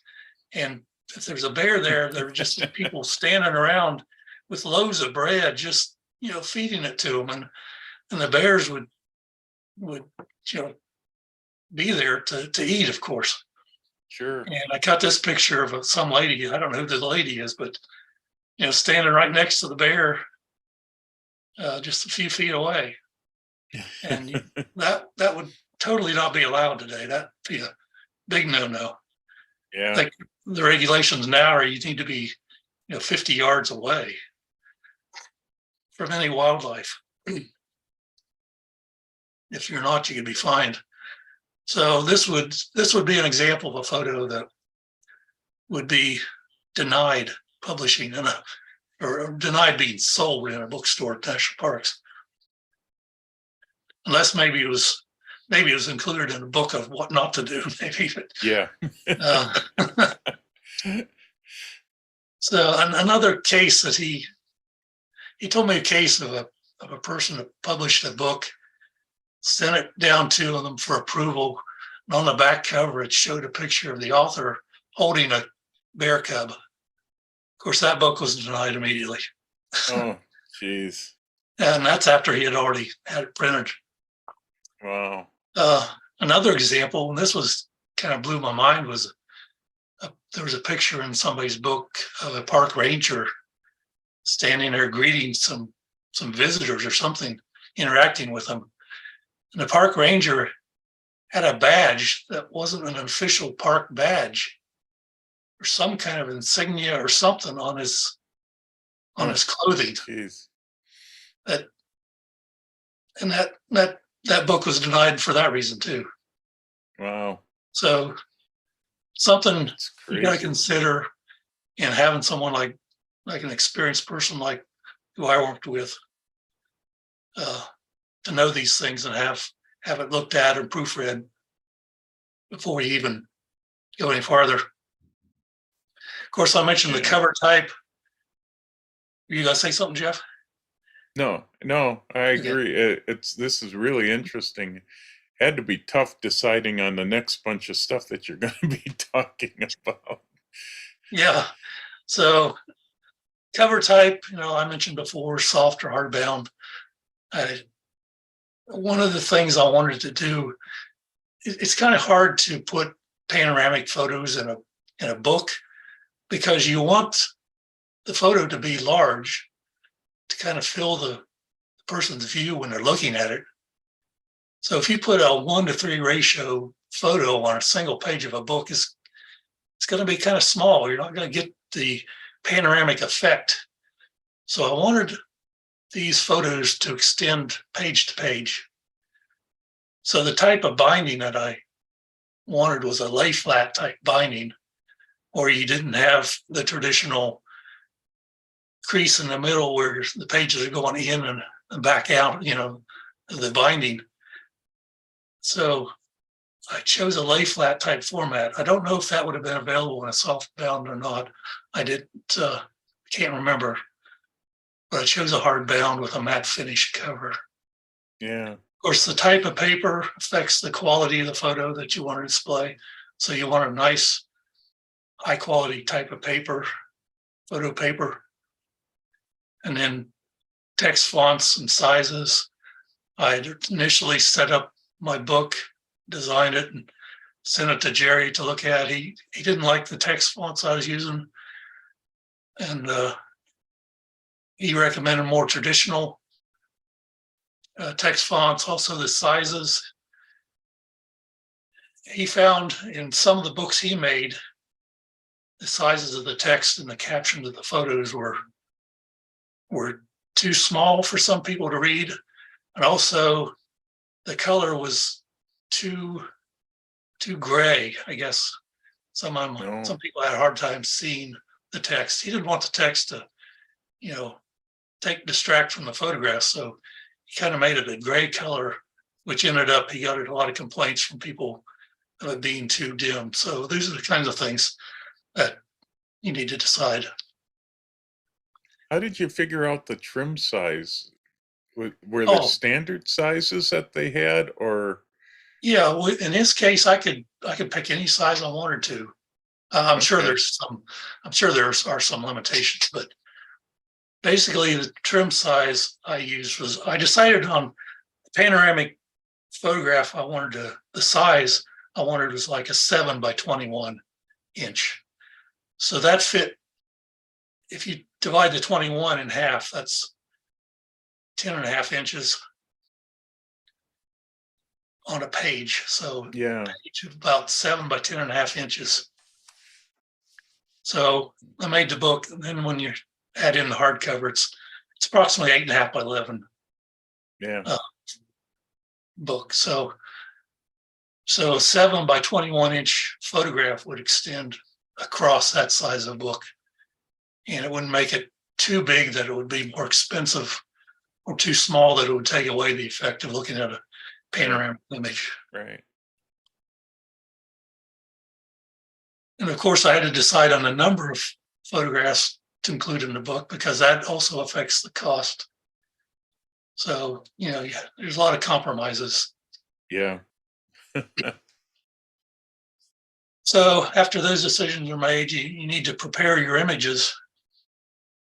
Starting to run low on time here, but one Yeah. of the things I If need you to, go over, don't worry about it. We're Okay. fine. one of the things you need to do is resizing down to the format of the book. And of course, that involves sharpening for the printer paper and the resolution that's going to be printed there.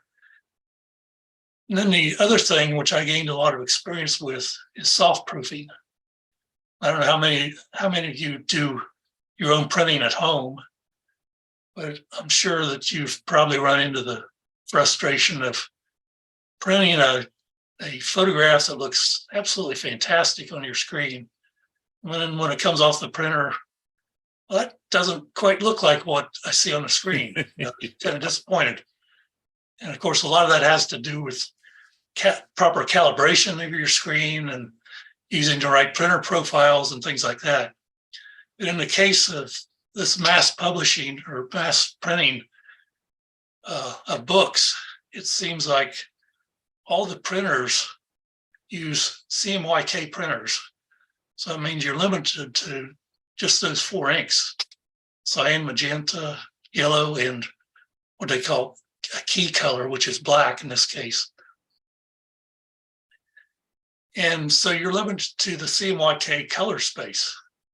Now, when I edit, my photos in Photoshop, I'm using Pro RGB or Adobe RGB. And those have, let me go to my next slide here.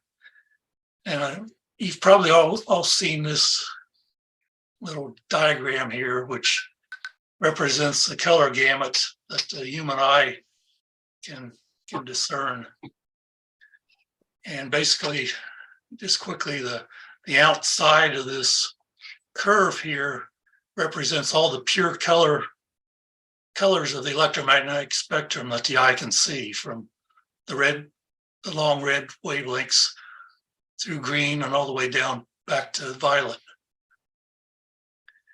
And all the colors in between in this big area are the colors that can be combined from all these outside pure wavelengths.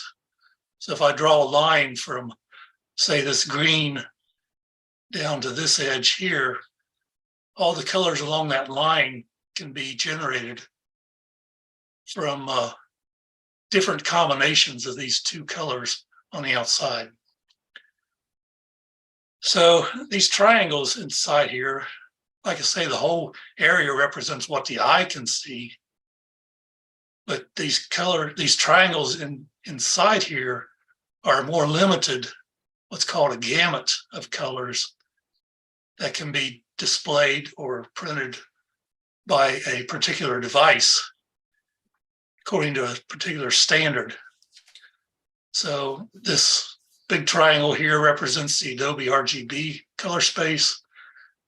The smaller triangle is the sRGB, which is generally a standardized set of colors that can be represented by displayed on monitors and over the internet. But here's the CMYK color gamut space. As you can see, it does not cover, I don't know why it isn't a triangle, but anyway, it kind of looks like a home base on a baseball field. Yeah. But you can see that if I generate or map my images to sRGB color space, there's some colors like up here in this green area and a large number of colors down here in this magenta and violet and blue area that aren't covered by this CMYK color space. And what has to happen whenever you're converting between color spaces, there has to be some kind of a mapping or conversion of colors that are in your working color space to whatever your destination color space is. And the way those colors are mapped are based on whatever rendering intent you specify. It's mostly when you're printing prints is either the perceptual, I think that's the one that's most used, or relative colorimetric intent. Yeah. But based on those intents is how those colors get mapped, whether they get mapped like from here to just the closest edge of the color space, or whether they get mapped farther in with, you know, some kind of relative distances involved. But so this was a big problem for me, because I'll bring up an example here. Here's an example of one of my images of a waterfall. And this, I don't know how well colors come across on Zoom conference calls, but I'll zoom in here on a little area. And this is what my image looked like as I was editing it and converted it to sRGB. And if you go up here to, can everyone see the whole photograph? Yeah. My screen. Yeah. If you go up here to view, you can do a soft proof, which allows you to see how the colors are going to look on your destination device. So I've got this set up right now to my working CMYK and this coded gray call 2006 standard, which is the printing device that the printer would use. So if you look at the proof colors, let's see, I can do this by Control Y. I don't know if you could see that. Did you see the dimming or the flatness? Let me toggle back and forth. Here's the original. Here's the CMYK. You see just a very little bit, and that's due to the transfer that Zoom does. Yeah, I was afraid of that, but here's another way to look at it. If I can do a Control-Shift-Y. Here's an indication of what colors are out of gamut. If I zoom back out, you can see all these gray areas are colors of green that are outside of the CMYK color space. And that was disappointing to me. I always noticed in other photo books when I saw a forest scene how the green leaves kind of looked a little flat. And now I know why. You just don't get that same burst of saturation and color range that you get when you're looking at it on the screen. So that's another adjustment. You can either live with it like that. There's not a whole lot you can do about that. It's mostly affects the green. So if I go back, look at this, you'll see this large area of green that's way outside of the CMYK space. Well, even in sRGB, there's, quite a bit of green that doesn't map into CMYK. So there's not a whole lot you can do about that. There are some minor tweaks that you can do. You can create a new image layer. Let me turn the gamut warnings back on. You can create a adjustment layer, say of hue and saturation. And then if you go over here to your masking within the properties of that hue saturation adjustment layer, you'll see that there's an option here for color range selection. Go to color range. There's also a number of options of how you can select the color range. You can either sample the color, specify certain colors, but down here there's an out of gamut. So you can actually make a selection to just select the out of gamut colors. And what you can do with that, and now any changes that you make, I don't have my Zoom window's kind of affecting that. No, So now, any adjustments you make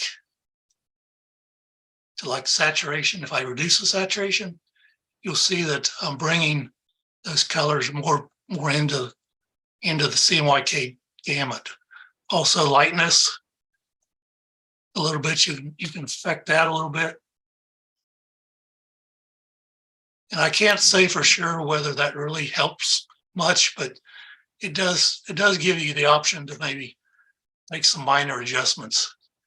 yeah, So those are the things I had to play around with. Also, if you notice this diagram, like I said, included a lot of magenta type colors. So I did have at least one photograph I know of like this that had a lot of red buds in it. Oh. And of course it was affected by the same problem.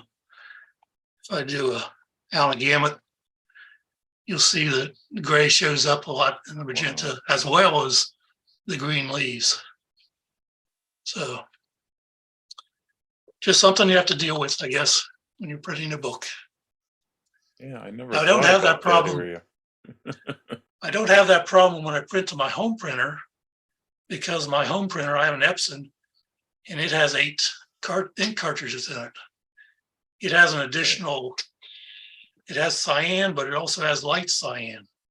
It has magenta and also a light magenta, as well as several shades of black. It has black, and light black. So evidently that creates a much larger, gamut of colors that it can display. And when I do proofs of that, I don't see any problems. So I would think that eventually these big printing presses would adopt a multi-ink, capability that would, maybe some of them do, but it's probably going to cost more. Yeah,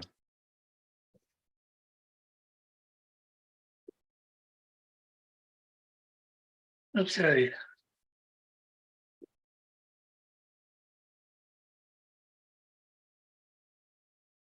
So after I prepared the images, then I basically used Adobe InDesign, and that was a learning experience for me. I learned a little piece of new software. I just learned enough to get by, actually. So you have to build the book, cover page, copyright page, introduction, table of contents, and the body about the author page. The other thing, let's see, I thought I had the other thing I wanted to mention was this ISBN barcode. One of the things you have to purchase, it's ISBN, you've probably noticed this on books. It stands for International Standard Book Number System. And there's a group where you register and they assign you a number to your book. And there's also software that will generate this barcode for you. And turns out that to purchase one of these barcodes, and you absolutely need a barcode like this if you're going to sell your book. Otherwise, bookstores, they use this for inventory. This actual piece of the barcode is actually got the price embedded into it. This 5 means dollars, and then this 19.95 is the price of the book. So most stores will not accept books unless they have this ISBN barcode on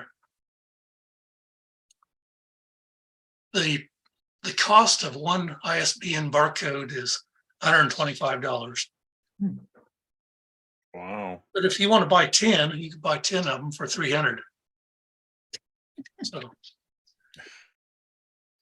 it's either a unit price of $125 or $30. But so that means if you change the price of the book, you have to get a different barcode? Well, you're kind of locked in when you publish the book because that barcode is, printed on the back of the book. You're right. So Uh, but say, you I bought don't, I 10 don't of think them. it's, yeah, I don't think it's that, I don't think the pricing part of it's that critical because someone could always put their own price on the book. Right. Books could, if they decided, well, we're not selling them for $20, want to sell them for 15, they could put their own price on there Yeah. and deal with it. Now you do have to have a separate barcode if you're doing ebooks. So if you have a PDF version of your book, then you need a separate barcode for that. Okay.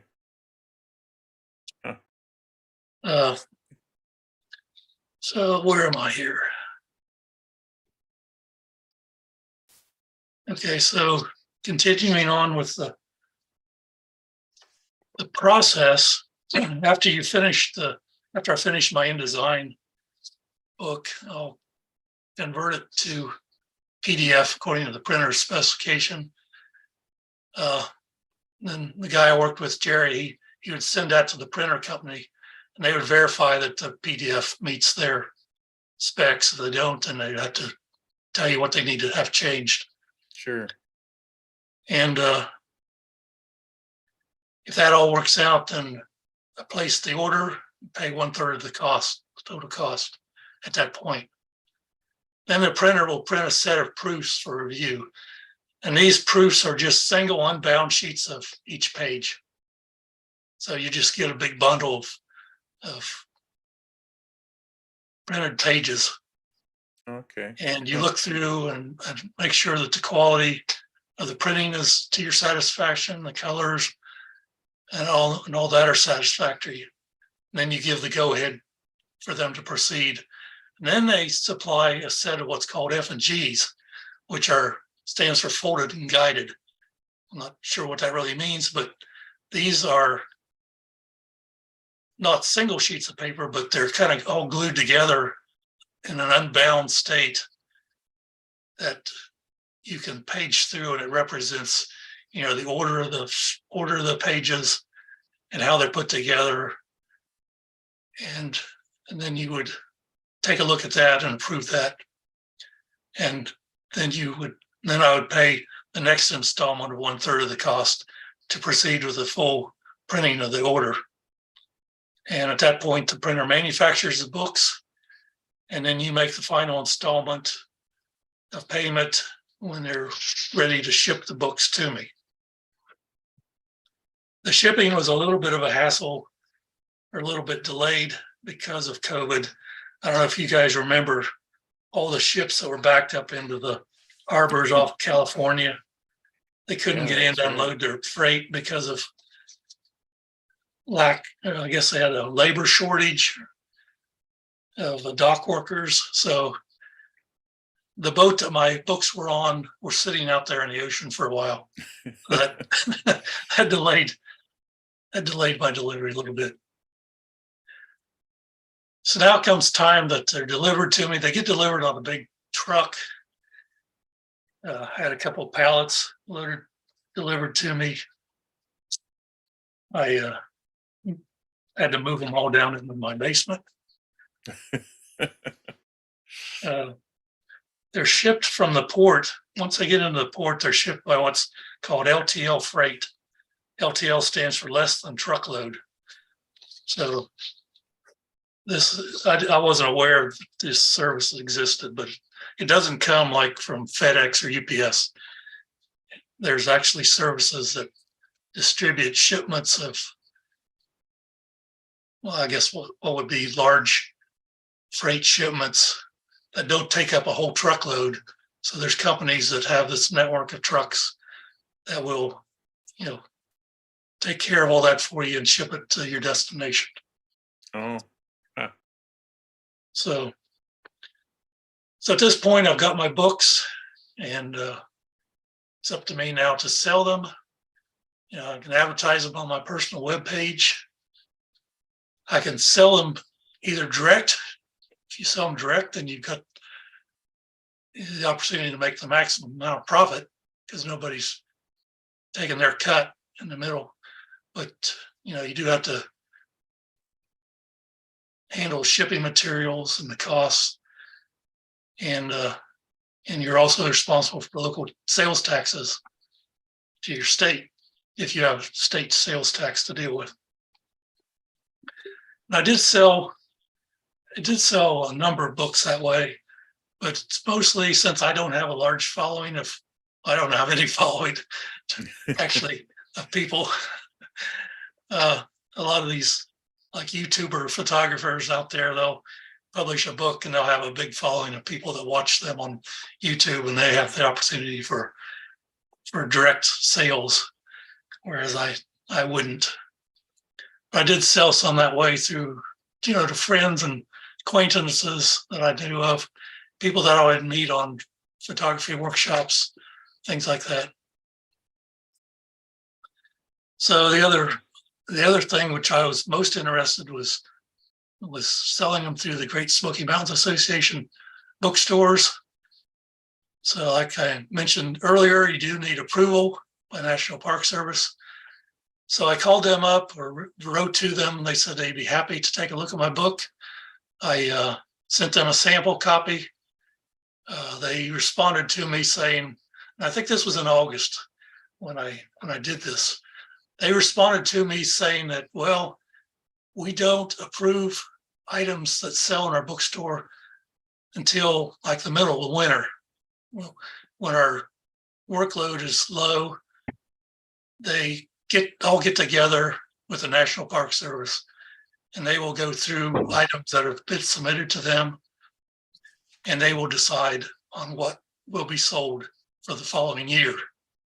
So that was my first disappointment. This was August, and I thought, well, now I have to wait for some time in, you know, the middle of the winter to even hear back whether they will approve my sale of books for the following year.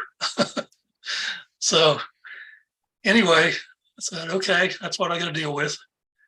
So a few weeks later, I get a phone call from them, and they tell me, well, we're not interested in selling your book because we've got enough picture books now that we're selling. Jeez. And I guess I forgot to mention back when I was first dealing with Jerry, Mountain Trail Press, you know, I mentioned to him that I wanted to sell them in the bookstore. And he said, oh yeah, this will be a shoe-in. They'll for sure sell this book. You know, you don't have anything to worry about. He sold loads of books through them. So, you know, so anyway, this was a big hit when they told me that they were already selling enough, quote, picture books. And that kind of, when they called it a picture book, that kind of rubbed me the wrong way too, because I thought of it as more of a fine art book. But to their customers, it probably is just a picture book. But I looked at other bookstores, like in my local area. I went to a local bookstore, and they said, sure, we'd be happy to sell your book, but we only sell books that come from our distributor. So if you want to sell a book in our local bookstore, contact the distributor and see if you can get it through them. Well, many tries, conversations later, I could get nowhere with them because they were more interested in selling books that they published or that they already had established channels with, and not just some run-of-the-mill guy like me. So that didn't go anywhere either. So I ended up with Amazon, and Amazon, of course, you got to register and be approved by them to sell anything. They actually have an in-person, well, not in person, but over Zoom call interview with you and verifying your identity and asking you a lot of questions. So I passed through that hurdle, and they have two methods of selling on their site. I don't know if any of you sell things through Amazon, but they have a seller fulfilled subscription and what's called a fulfillment by Amazon subscription. And the seller fulfilled subscription is where you're responsible for they'll take the orders from their website, but you are responsible for shipping the items to the customers. Okay. And that subscription costs you 99 cents per item. Of course, they still take their 50% cut, for themselves, the cost. The fulfillment by Amazon method is where you pay a flat, like $40 a month subscription fee. And they take care, and then you send them your books. You send them, a certain quantity of books that they'll keep in their inventory. And they'll actually spread this inventory across multiple areas of the United States in different warehouses so they can get them out to their buyers in a fast method. And so they have all kinds of other fees associated with that too. Like if I send them say 80 books, and after 6 months there's 40 books left in the inventory, they will start charging you an inventory fee. Or you can have the choice of sending the books back to you. Of course, you have to pay the shipping to have that done. And of course, you have to pay for the shipping to ship the books to them to begin with, to sell. But you do take advantage of they have a discount shipping rate with UPS and probably FedEx and the United Postal Service. So you can take advantage of those reduced shipping rates when you're shipping the books to them. Yeah. But still, that's an additional cost that comes out of your profits. So anyway, that's the main channel I've been selling my books through. And I sell, the past year and a half, I've probably sold an average of 2 books a week that way. It sells enough to just break even, I guess. Most months I do get a check from them, but it's very, very minuscule, maybe $40 or $50, for a month's worth of selling. But if you don't sell enough books to cover their fees, then they'll get money from you to cover those fees. So lessons learned. Well, the main lesson is I should have connected with my potential book sellers up front, but I got to thinking about that. They want to see a sample before they make a decision. Yeah. So it's kind of a catch-22. And they won't even consider it for their yearly winter review until they see something in their hands. So I'm not sure how much I would have gotten out of that. Maybe I would have gotten something that told me that they had enough books that they didn't want any more of those types of books to sell. I don't know. It's also, if you look at the books that are being sold in these bookstores, visitor center, they usually tend to be from the same photographers that shoot in that area a lot. And they have a lot of connections with the people that man the bookstores. So those connections are probably very valuable when getting their books approved for sale. Yeah. I did have a complaint from one of the people I sold a book to that said it would be nice to have some narratives or verbiage associated with the photographs, something that kind of told a story behind them. I did consider that up front, but I had a hard time with the format of the book and the amount of space that the book took up and the pages, how I would put much narrative on there. Basically, all I have are captions, tell, you know, the title to the photograph, where it was taken. Yeah. Another is to order less number of copies. That would have meant I would have lost less money, even though the price per book would have been maybe prohibitive according to the guidelines. At least I wouldn't have lost as much money. These are just things that, you know, I did accomplish a sense of accomplishment just by doing this project. Despite the financial failures, it didn't break me up. I didn't put myself into bankruptcy or anything like that. So Sure.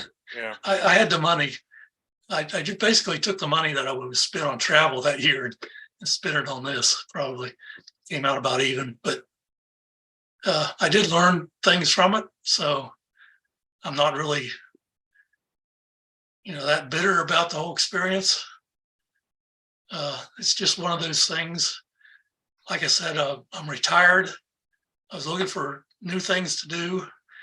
And some of the things I've read about, you know, being retired is sometimes you just have to take chances and go for things, and maybe you fail and you learn from it. But at least I'm not sitting here wondering, oh, what if I tried to publish a book?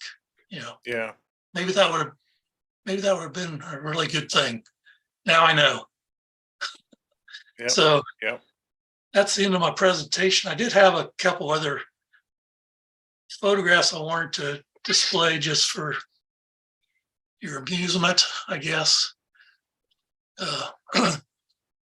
Here's a photo of Laurel Falls in the Smokies. It's one of the more popular falls.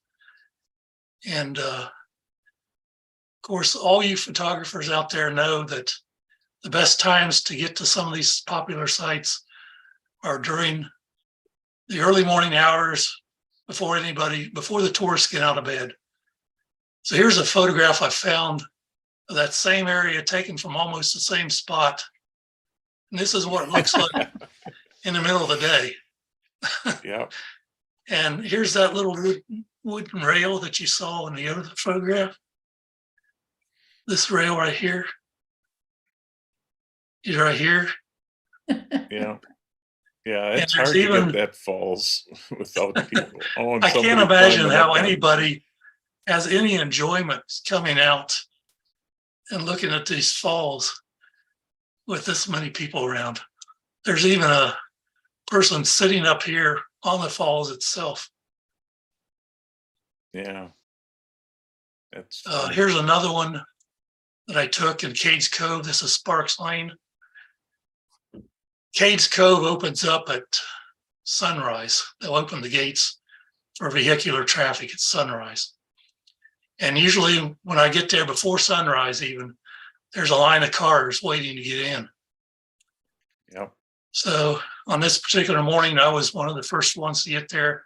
I went immediately to this site. I wanted to capture this fog in the background and the soft light, you know, hitting the trees and the dogwoods here. And I did get a good photograph, but when I left, this is what was behind me.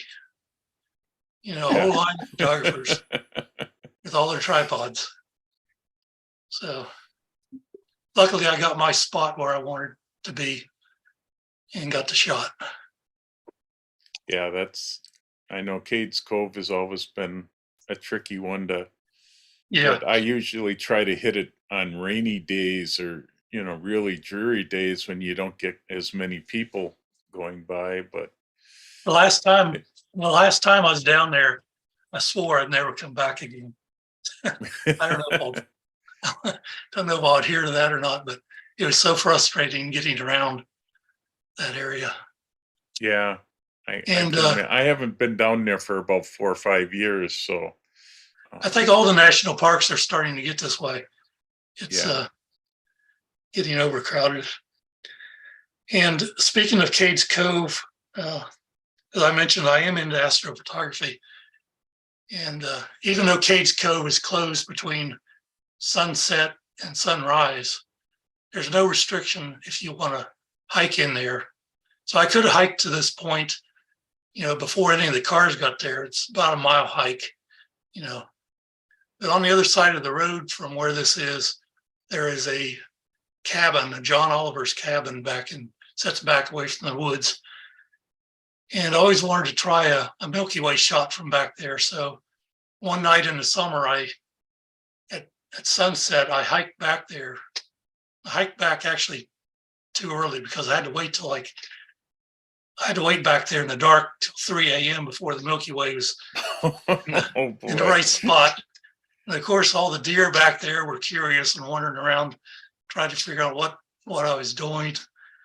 I could hear coyotes howling in the background and all that. But this is the shot I got when I was finally got Oh, back there. wow. So what I did is I had a flashlight, and if you're just sitting back there in the dark, you basically can't see anything back here. It's almost pitch black. But I had a flashlight, and I went in the cabin and I set it down on the floor, and then I covered it with a heavy white cloth. I think it was actually like a cloth diaper type material, till I could hardly see any light at all. But I came back out here, and I still could not make out this cabin, even with that flashlight sitting in there. But with a long exposure, like 2 or 3 or 4 minutes, I can't remember what the exposure was. This is the result I got, and it even lit up the trees outside nicely. And then I Yeah, took separate sure did. shots for the Milky Way and did a composite for this. But I was pretty proud of this shot. This is an example of something that would not conform to a good or for a good panoramic shot, because there's a lot of interest in the sky. There's a lot of interest in the foreground. So you basically need all this area. I have taken panoramic shots of the Milky Way from some locations out west that turned out pretty good. So that's the end of my presentation. I guess I ran over 25 minutes, but Yeah. sorry about Not too that. bad. We lost a few people during it, but that's okay. I Yeah, I was found afraid it of that. very interesting. Hey, Keith, And I love this Hey Keith, Milky excuse Way me. shot. If somebody were interested in actually buying a book, hey, how might one do that? Okay, on Jeff's email that he sent out last week, I think it was. I Okay. think he included a link to my Amazon. Yeah. And Page. I'll have to go back, look. Okay. I missed Yeah. it. I was out of town. Okay. Yeah. And Brian, if you can't find it, let me know. And what I can probably do is I will put that link in with the video that goes onto the WACO website so that everybody can find it there as well. It will take me a few days before I get it up there, but I would like to take a look at it. Thanks, Keith. Yeah. Great presentation. Thank you. You're welcome. Yeah, I great am job. an engineer by training, so I was afraid I might, engineers aren't all that exciting people, so I was afraid I might bore everybody to death. Your backstory is very, very interesting as well. Although the photos are gorgeous, just learning about how the path you had to take in order to get the book printed is very, very interesting as well.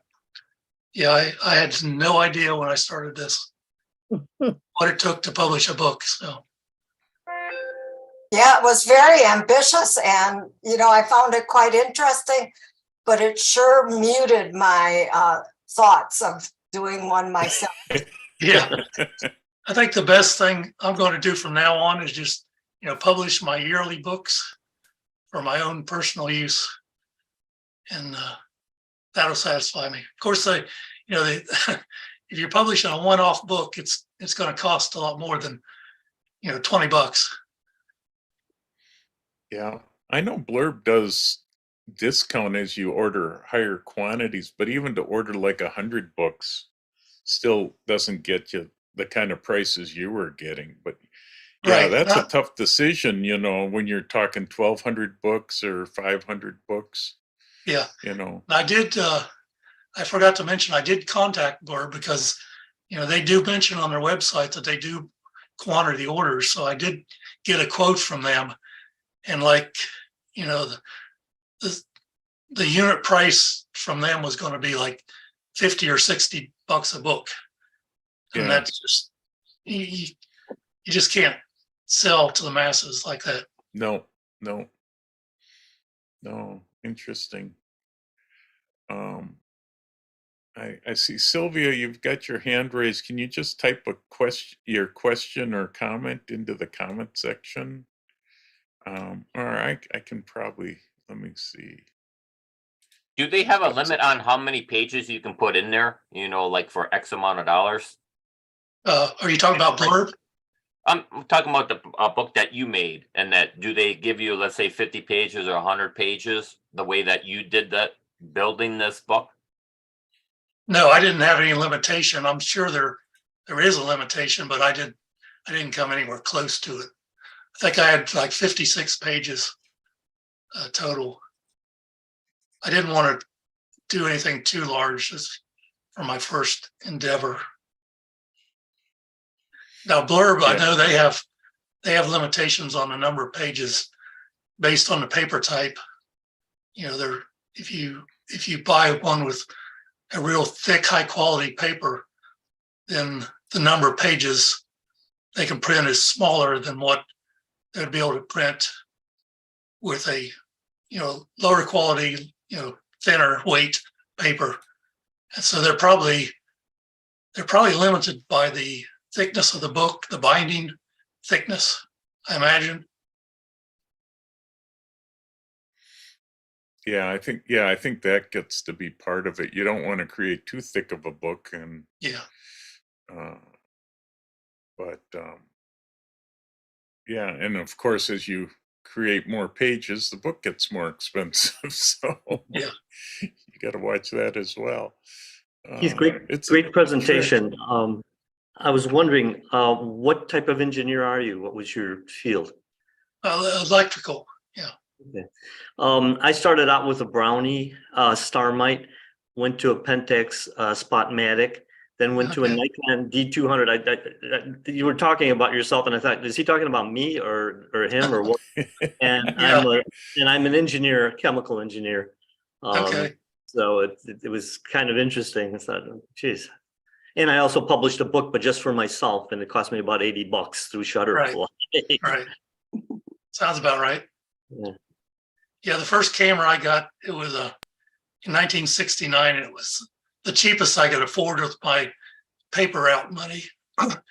It was, I think it was $150, and it was a Pentax. Actually, it's called Honeywell Pentax. Evidently, Honeywell must have had some ownership in Pentax at that time, but it was a Honeywell Pentax H1A. I don't know why I can remember that model number, but it was totally manual. I mean, everything on it was manual, of course. Yeah. So I had to, whenever I loaded film in it, I had to look at the box. There's a little chart on the box that said, well, if you're photographing on a sunny day, you use this f-stop and this exposure. If it's cloudy, then you use this set of exposures. And a lot of times that always didn't work out, you know. Yeah. I didn't quite understand, you know, how the shadows and highlights could affect exposure. So Sunny 16 rule. Yeah. Yep. Yeah. I think Pentax invented the single lens reflex, I believe. I think they came up with the prism and the mirror. Could be. I don't know my history on that too well. I don't either. I admit. But no, I started with Mamiya Secor, so and that was my first DSLR. I actually shot with a little Kodak 126 camera and went to a Petrie that my dad brought home from Korea for the longest time, little rangefinder. Of course, you always had to remember to advance the film too. Forgot about that. If you didn't do that, then you were had a multiple exposure to deal with. Yeah. Oh. Well, great. Anybody else have any comments of? I'll just make one comment. Can you hear me now? Yep. Yes. I wrote a book some years ago about my family. And one of the mistakes I made was I gave the book to our family members and all my personal friends. And they're the ones who would pay money to get the book. So that really limited my sales. Yeah, well, yeah, I did give, I gave my book to my sister and brothers too. I didn't feel it was right to make them buy it. No, I really did like that presentation on that PowerPoint. That was really great. A lot of great information in there. Thank you. Yeah, well, I think we'll wrap it up. Thank you, Keith. Like everybody said, it was a great presentation. I think it's neat to be able to know, what you went through trying to create this book. It will probably put some people off, but it'll maybe give other people want to work harder at trying to create a book and making some of those decisions. I always thought about doing Yeah. it. I've been too chicken. So I give you credit for going through the whole thing. And I thank you for the book you sent me because it's a gorgeous book. I've gone to the Smokies for 25, 30 years now. Because for me in springtime, it was only a day's drive, a long day's drive, but a day's drive. And I just love the Smoky Mountains. So it's so neat to look at all the spots that I know I've been that you have. So Yeah, and I these thank you books, for that. these books are not going to expire. So, I can always recontact, the bookstore down there and see if they've changed their mind or if they, want to reconsider. Yeah, They may have I new would- people working there. yeah. I would think that every couple years you got to resubmit it and hope that maybe you'll get lucky and Yeah. they'll decide it's time for that book. Because I have a question. I've bought a lot of books from there. Will I be able to go back and watch the rest of this that I missed when I stopped for breakfast? Or will this be this recording? Yeah, we'll have this recording up onto the WACO website probably. It probably won't be till Monday because I'm giving presentations today and tomorrow. So it takes a while after we kill the YouTube stream for it to render. It is on YouTube, so if you go to the WACO YouTube site, you'll probably find it there sooner. Thank you. It was very good. Great, glad you liked it. So I wasn't sure how my presentation would stack up with volcano photography and African safari photography. Well, I think it did well. It was a nice PowerPoint presentation and a lot of good information. No, it's I think I found it interesting. So, and that's why when I heard from David about your book and the stuff, I just had to contact you to see if you'd come and share. And it's neat to get regular photographers like us to share and learn from, and it was very educational. So thank you very much for doing it. And I think we'll just wrap it up for the day, and we'll see everybody next month, July. I don't have a guest speaker, so I will be coming up with something, probably talking about all the new Photoshop stuff and how it works between Lightroom and Photoshop. There's a lot of new things out. We'll probably do some kind of presentation like that, unless I find a speaker in between time. So I Don't hope find a everybody- speaker. I want to hear what you have to say. That sounds like an interesting program. Yeah, it should be. Photoshop is been improving, and so has Lightroom quite a bit. So been hard to keep up, but boy, some of the new improvements are just amazing.